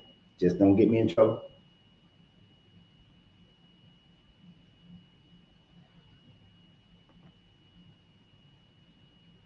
Confirm what was the first form of belief that we know of that predates all, whether animalism or Hinduism. Animalism started long before Hinduism. Most likely, it was some form of animalism and astrotheology. So it would most the religions that would have predated all these more modern religions and even most of the ancient religion, and especially what we see at Taran Tepe and Gobekli Tepe, it would be a mixture of animism and astrotheology.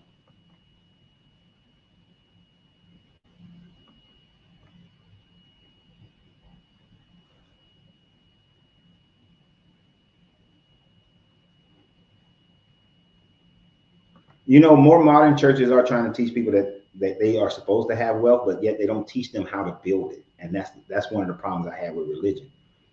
The church would be the easiest place to teach wealth building, but yet they don't do it because they know that the more people make money, the less dependent they are in general on any religions whatsoever.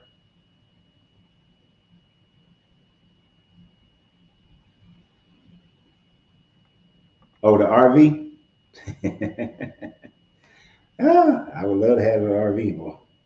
It would change our plans from moving overseas because we would drive an RV around this country for at least 3 to 5 years around America, North America, well, all of North America and into Central America.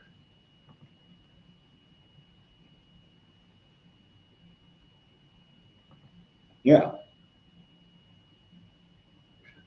Only it's like teaching poverty was something, the poverty teachings of the church was something that they only taught to, poor minorities and the poorest people of their own kind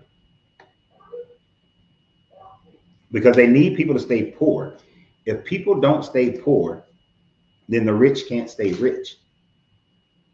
I mean, it's very few places in the world where where the overwhelming majority of people are either rich, upper middle class, and middle class, and there are very few. The numbers of people in poverty are very small, uh, and there are very few places in the world that are like that. Denmark is one of those countries where the overwhelming majority of people are middle class and above, and most of them are upper middle class. But in most countries, you got more poor people than you have anything else.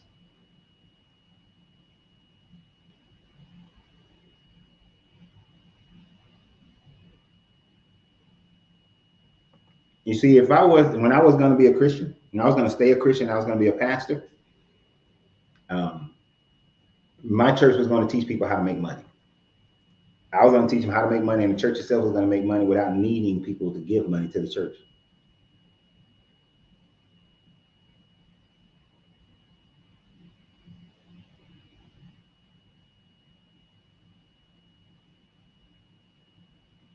the hell? You messed it up. The witch, you get witches, a poor. What the hell is that? I don't even know what you mean by that. That don't even make sense.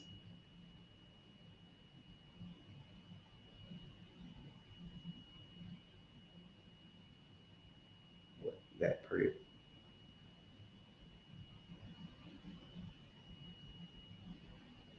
What's up from North Carolina, Philadelphia? Welcome, welcome. Y'all late as hell. You're late, but welcome, welcome.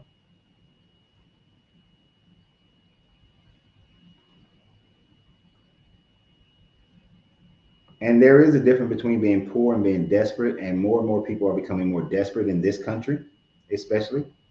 Um, people in America don't really know what poverty is. You go to some of these other countries, and I'll show you some poverty. But it's interesting. Some of these countries where I've seen the that poverty that Americans will lose their shit over, those people are not desperate, and that's a weird thing to see. We were just watching a thing on Cuba last night, and you have some people who live in a level of poverty in Cuba, but yet they're not desperate.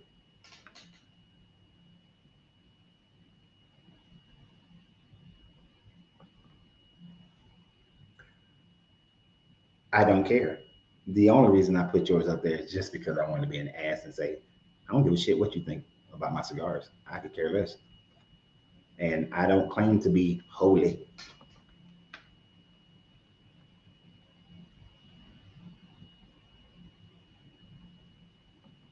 Oh, you're saying the rich people are rich get richer and the poor get poor?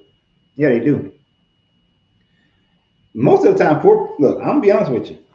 Most people are poor because of their own decisions. Yeah, it's a lot of work. Yeah, you're going to have a bunch of obstacles. And I'm not saying that you're going to become rich, but you don't have, if you live in America, you don't have to be poor. You don't have to be.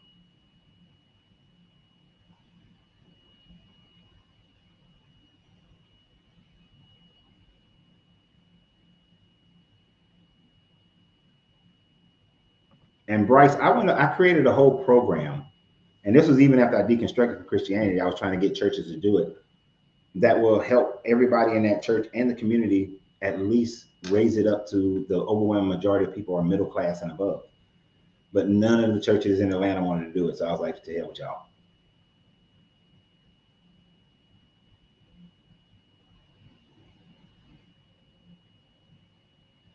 Yep, there go another late one. Wayne Witherspoon. He late. Notorious latecomers.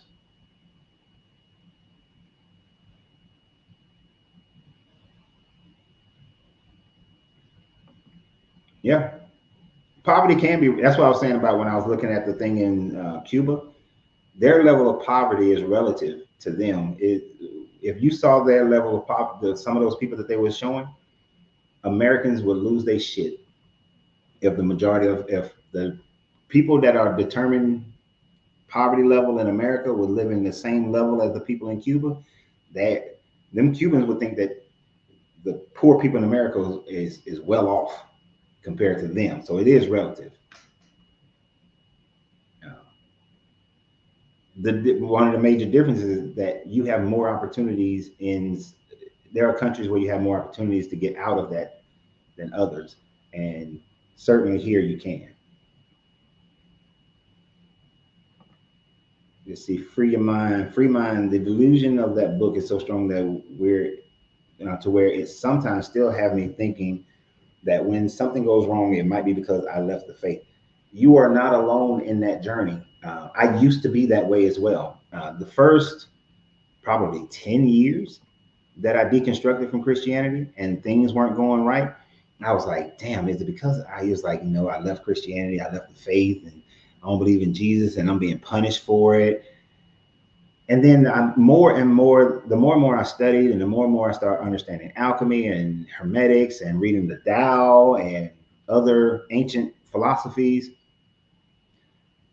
it just all came to a head that no, it's not because I left the faith, it's because I'm making some dumbass decisions.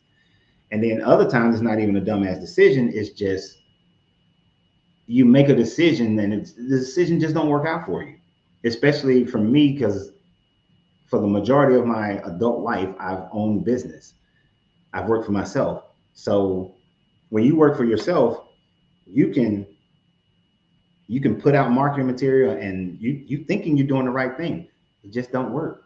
Sometimes it doesn't work out well for you because there was one marketing campaign that I did I was on the west side of Alpharetta, and this other guy who was a trainer and had a gym just like mine.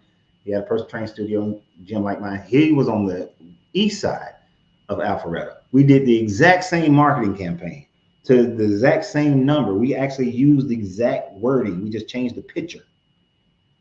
And it worked gangbusters for him and didn't do shit for me.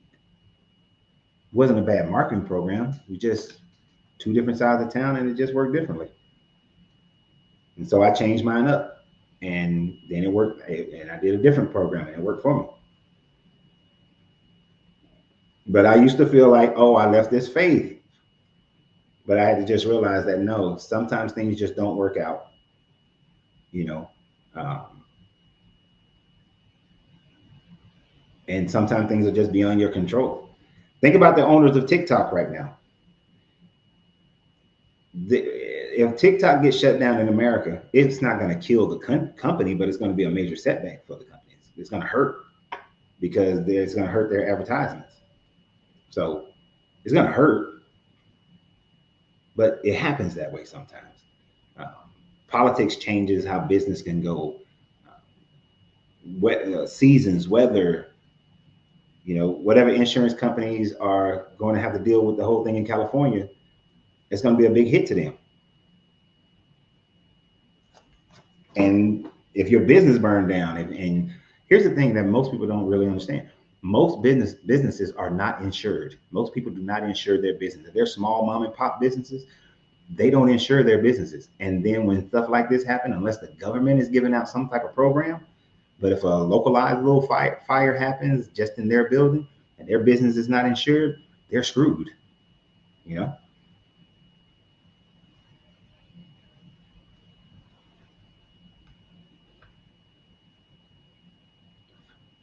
So really, it is not, if you are having things negative, what things you determine that are negative happening to you, it ain't because you walked away from this faith. It has nothing to do with that at all. It has to do with decisions you make and the decisions that other people around you are making that may affect how things are going in your life. If you're driving down the street and there's a drunk driver, it's not, they didn't hit you because they like, oh, the God or the devil drove him right into me or her right into me, and it's because I walked away from the faith. You just happen to be wrong place at the wrong time.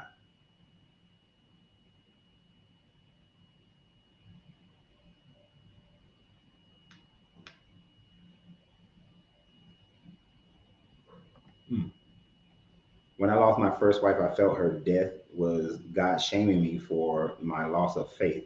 I got angry over it. If he hates me, I'll hate him back. I've since grown past that BS. And people go through that. That is one reason why this channel exists, is for us to be able to recognize that walking away from this faith, that there's a certain amount of guilt and shame that this, and mainly guilt, that this religion places inside of you. And until you get past that, you won't, you will always have this connection to it. You haven't fully deconstructed. You can't, the graph that if I don't know if he was here earlier, Sean, when I drew this thing about how what a thing that I escape, how I use this thing when I'm coaching people.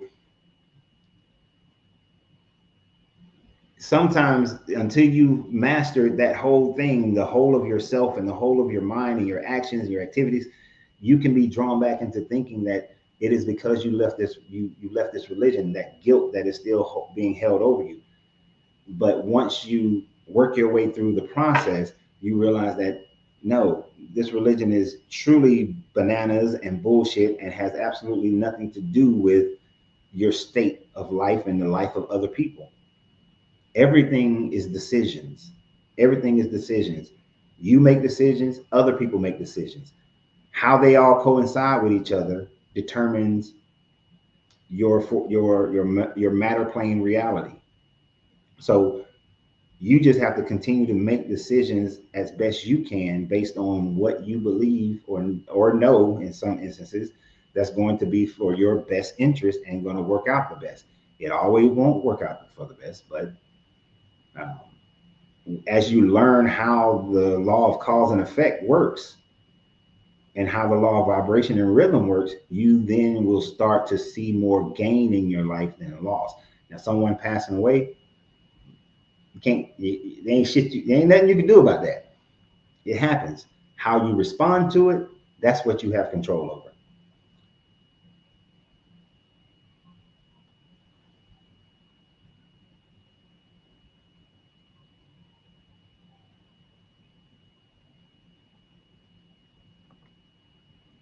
And this is something that I'm very adamant about.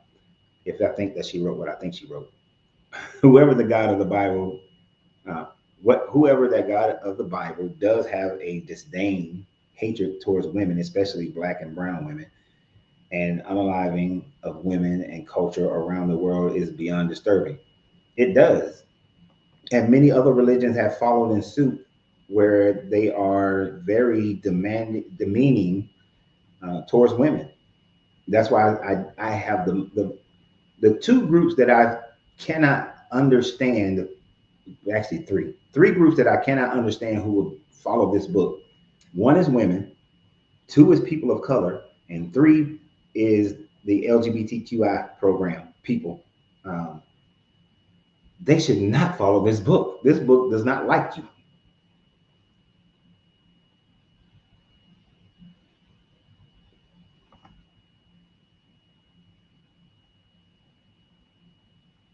I think that people like Jennings, to them, they think that they have figured out the right doctrine of the Bible.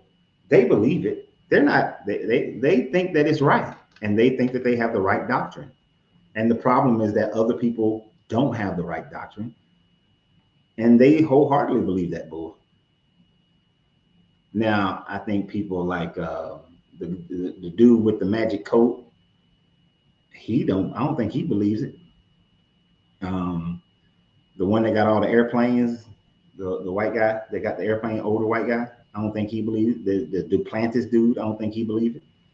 I think they are just using it as a scam. Creflo Dollar, scam. TD Jake, scam. I don't think they believe, but people like Gino, I think Gino literally believes that he's doing the right doctrine, which is actually to me worse. I'd rather you be like, what's the old smiling ass preacher here in Texas and know that you're scamming the shit out of people. Yeah, Kenneth Copeland, thank you. I'd rather you be like the jokers who know they scamming than the ones who literally actually believe that this is the right thing, because those are they are more dangerous than the scammers.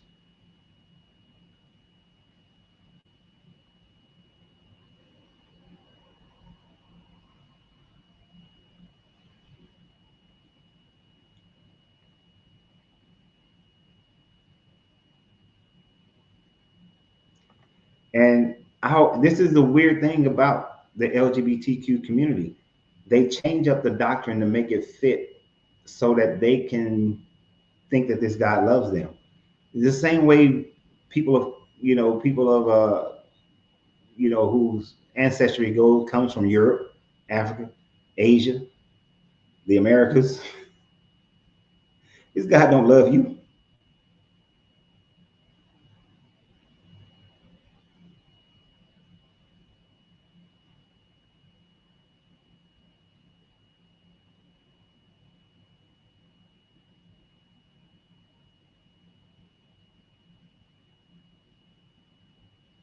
Um, what did Dre say? My search was my search was through a high school sweetheart, broke heart saying we can't be because we are unequally yoked. She's SDA. Haven't stopped searching for the truest religion yet. I believe it would be in Africa. So, through all life started there.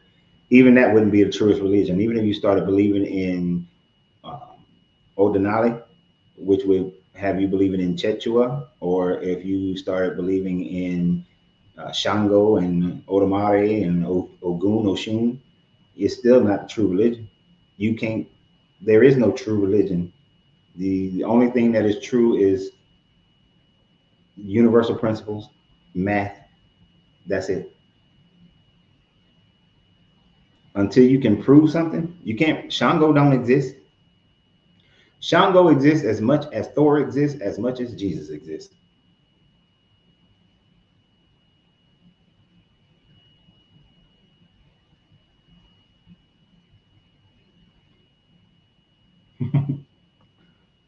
Usually I ignore these people, but I think this is funny. There is no longer a distinction between Jews and Gentiles. All are one who are in Christ. Even though Jesus said, first go teach to the Jews and then the Gentiles. So you still put in a second class citizenship by your God. Someone that you can't even prove exists.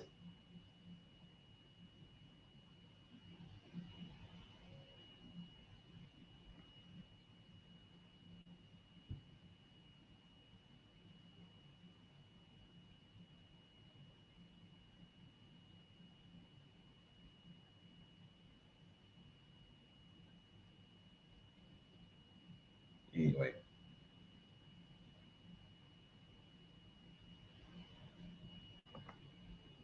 Ralph said, I came to a place where I think the Bible and Christianity do not belong to any people of color and some Europeans. I don't think it, the only people that the Bible, well, see, depends on which Bible you're talking about. The Torah, it belongs to those Israelite people in the Levant. The Christian Bible, it belongs to some of the people of the Levant and the those initial Greeks and Romans who cultivated it. It doesn't belong to anybody else. And even for those people, it's not a true theology. It's not a true reality of the universe. Their idea of the cosmos is still flawed. So it may belong to them as far as something that was created by their ancestors, but it still has a false dichotomy about it.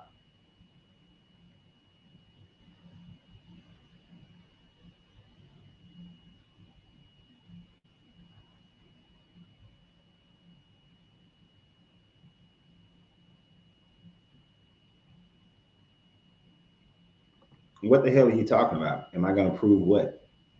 What are you talking about? You act like you're the only person on here, so like I see your comments like, oh shit, Joe Gert said something.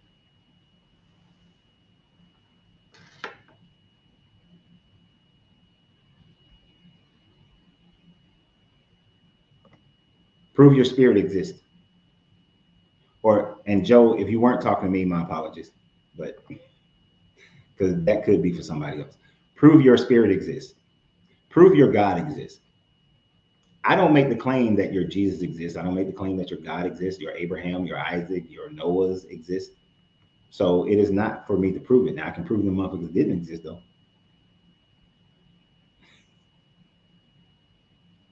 I can certainly show you how there is absolutely zero proof that they existed, and all of their stories do not match up with history, with archaeology. So yeah, them motherfuckers didn't exist. There ain't never been a worldwide flood. There's never worldwide flood has never happened.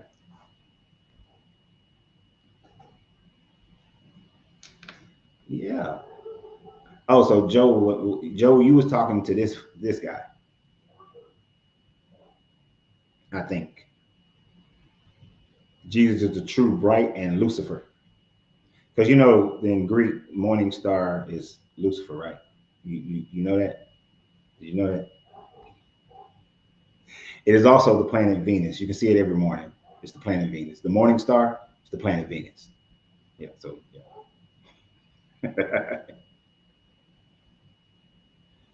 ah, Jesus is Lucifer. Because that's what the morning star in Greek is, Lucifer.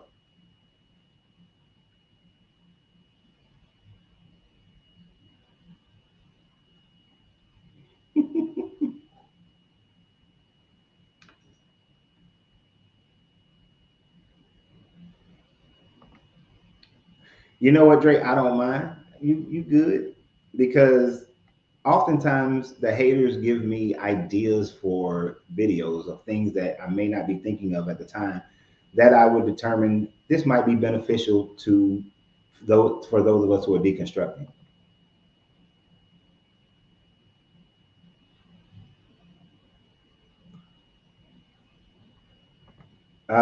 Yeah, I've read that one, Caesar's Messiah, about the Flavians,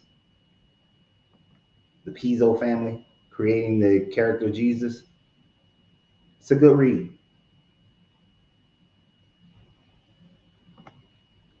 I'm presently deconstructing from Christianity after 45 years. I let my sister, who is a decades long Christian, know, and she told me that she will not be able to bond with me of the because of the Bible doesn't allow for her to be yoked with unbelievers. Patsy Cline, and just so y'all know, I like the singer Patsy Cline, so don't get mad at me. Uh,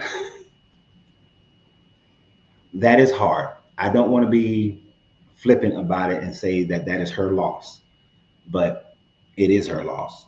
That is something that is going to be difficult for you to deal with. Uh, the loss of family members and the bond that you have. But as I often like to say, family ain't blood. Relationships is family. It'll hurt. It'll be difficult, but you don't have to let it dominate your life, nor do you have to allow the guilt, any guilt or shame to come over your life because of her decision. You can't control what other people do.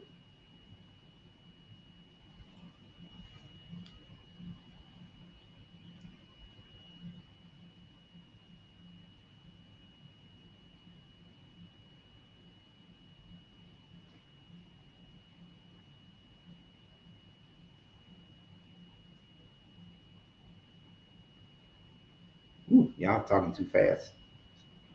Yeah, but that is one of the, that's why this community is here as well, Patsy, so that you know that you're not alone in this thing. For decades, I felt like I was the only one because we didn't have an internet, and even when the internet first came out, it wasn't social like it is now. So for a long time, I thought I'm the only one. Then I was like, okay, it is some more people because I started studying and meeting other people, but I thought it was so few. But then when the social aspect of the internet came out, I realized that there are millions upon millions of us who have walked away from this religion.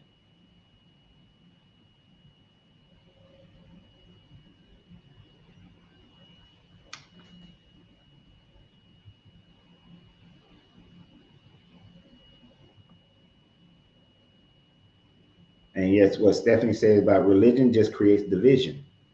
That's all it does. It's created division and it's created mindless drones of people who will easily be controlled.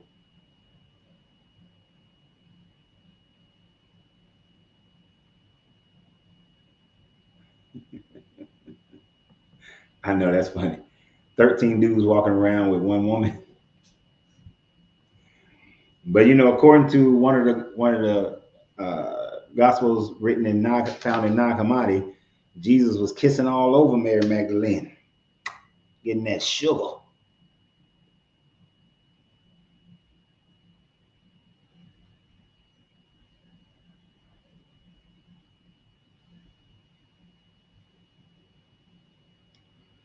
And I don't know if the Christians who are on here realize you can't prove the Bible with the Bible.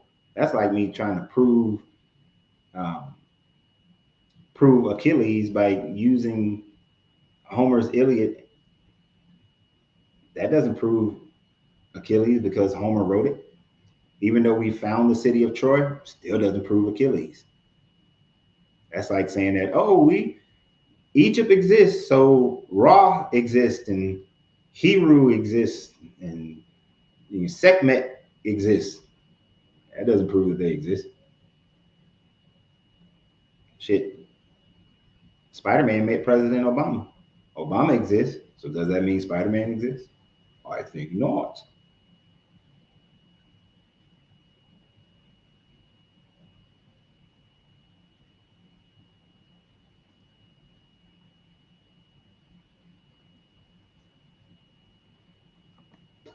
To my recollection, uh, my other Stephanie, uh, Caesar Borgia, when that portrait was commissioned, he was used as a model for Michelangelo, I believe, to paint him as Jesus. And he was the son of a pope. I forgot. Probably is Pope Alexander. I'm not exactly sure. But it was a commission by that pope to portray him, and he was used as the model for Jesus.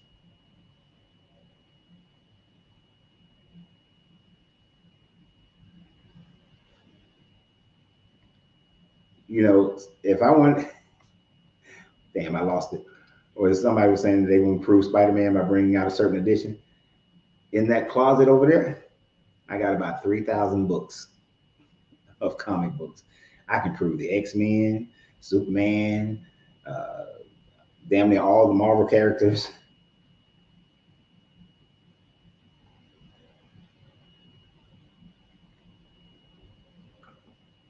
Yeah, your situation is like, I didn't come to bring peace but a sword. I turned the sister against brother and the mother against daughter. Yeah. And I know Christians are going to take that part as meaning that there will be people who believe and people who don't believe. But but religion is dividing families. And religion is something that should bring, spirituality is something that should bring families together. But because we want it to fit our own narrative, we have to force people to believe it the same way we do. You could have left whatever style of church they're doing and could have went and become an SDA or Jehovah Witness, and she probably still do the same thing.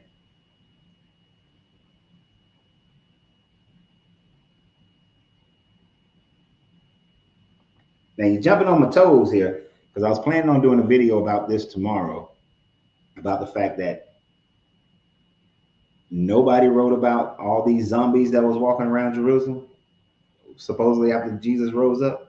Come on now. I'm still do the video.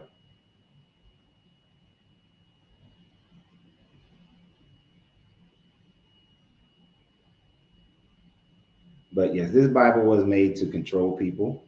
Um, I do think that Vespasian and Titus had a lot to do with the creation of this Bible and utilizing Josephus and Philo of Alexander to concoct the earlier writings that would eventually become this religion. Because one of the biggest issue in the Roman Empire at the time frame was the Jewish people in the Roman Empire that were causing revolts and issues and distress because of how Rome viewed religion versus how the Jewish people viewed religion. So they needed to create a new version of Judaism.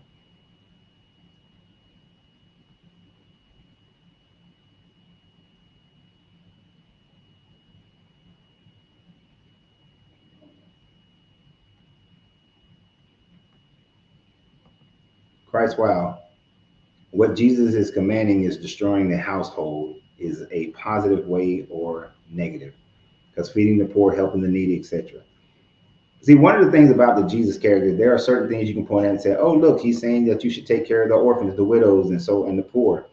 But at the same time, he's saying that he's going to divide households and pit family members against each other. And that he came to light a fire to burn every damn thing down. That's not good. He doesn't dissuade the people away from slavery. He doesn't make women um, equal to men. You know, where's his idea of equality? It doesn't exist. People have created it, but they didn't. But the equality that people talk about in the Bible is a more recent doctrine. It is a doctrine that didn't start coming up until the 1900s. Prior to that, they did not. There was no. They did not use the Bible to preach equality. They used the Bible to preach and teach this. What's the word? Separation. That one group is better than the other group.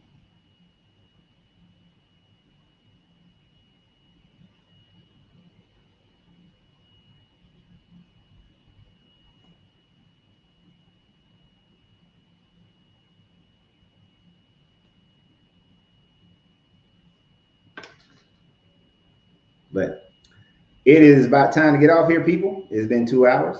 I've enjoyed it.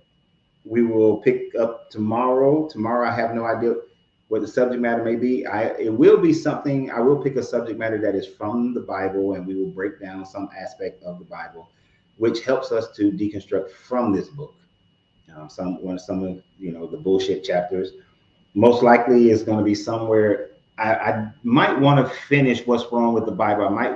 I'm thinking about finish doing the book of Joshua since I did chapter 1 and 2 of Joshua. So I might go into Joshua and we might finish that one. I'll let you know tomorrow. I'll let you know tomorrow. Yeah, we start at 8 Eastern Standard. I mean, Pacific. 8 o'clock Eastern Standard Time. I just started saying 8 o'clock Eastern Standard Time so that make it easier for people. But yes, I am an hour. I'm in Central Time Zone. Figured that'll be easier. But we will be here tomorrow. The lives are Monday, Wednesday, and Tuesday at 8 p.m. Eastern Standard Time Zone. And I will put out some other videos tomorrow, so please watch those videos and share them. There were links in the description for the merchandise of the t-shirts. If you want to support the channel directly, you can do it right there. Super chats and those kind of things are also appreciated. And Patsy, if you go to my playlist, when you look at the playlist, you'll see that we did Genesis. We've already done Genesis, Exodus, Leviticus, and Numbers. So if you go to my playlist, you'll see where we've already done those books. And we did Genesis. So Genesis has already been done, but it's just in the playlist, okay? So y'all have a good one, and I will see y'all tomorrow night at 8 p.m. Eastern Standard Time Zone. Thank you guys for being here. That means a lot to me, and I look forward to our conversation tomorrow. So always remember, you have to free yourself to be yourself because your greatness is non-negotiable. Good journey, good vibration.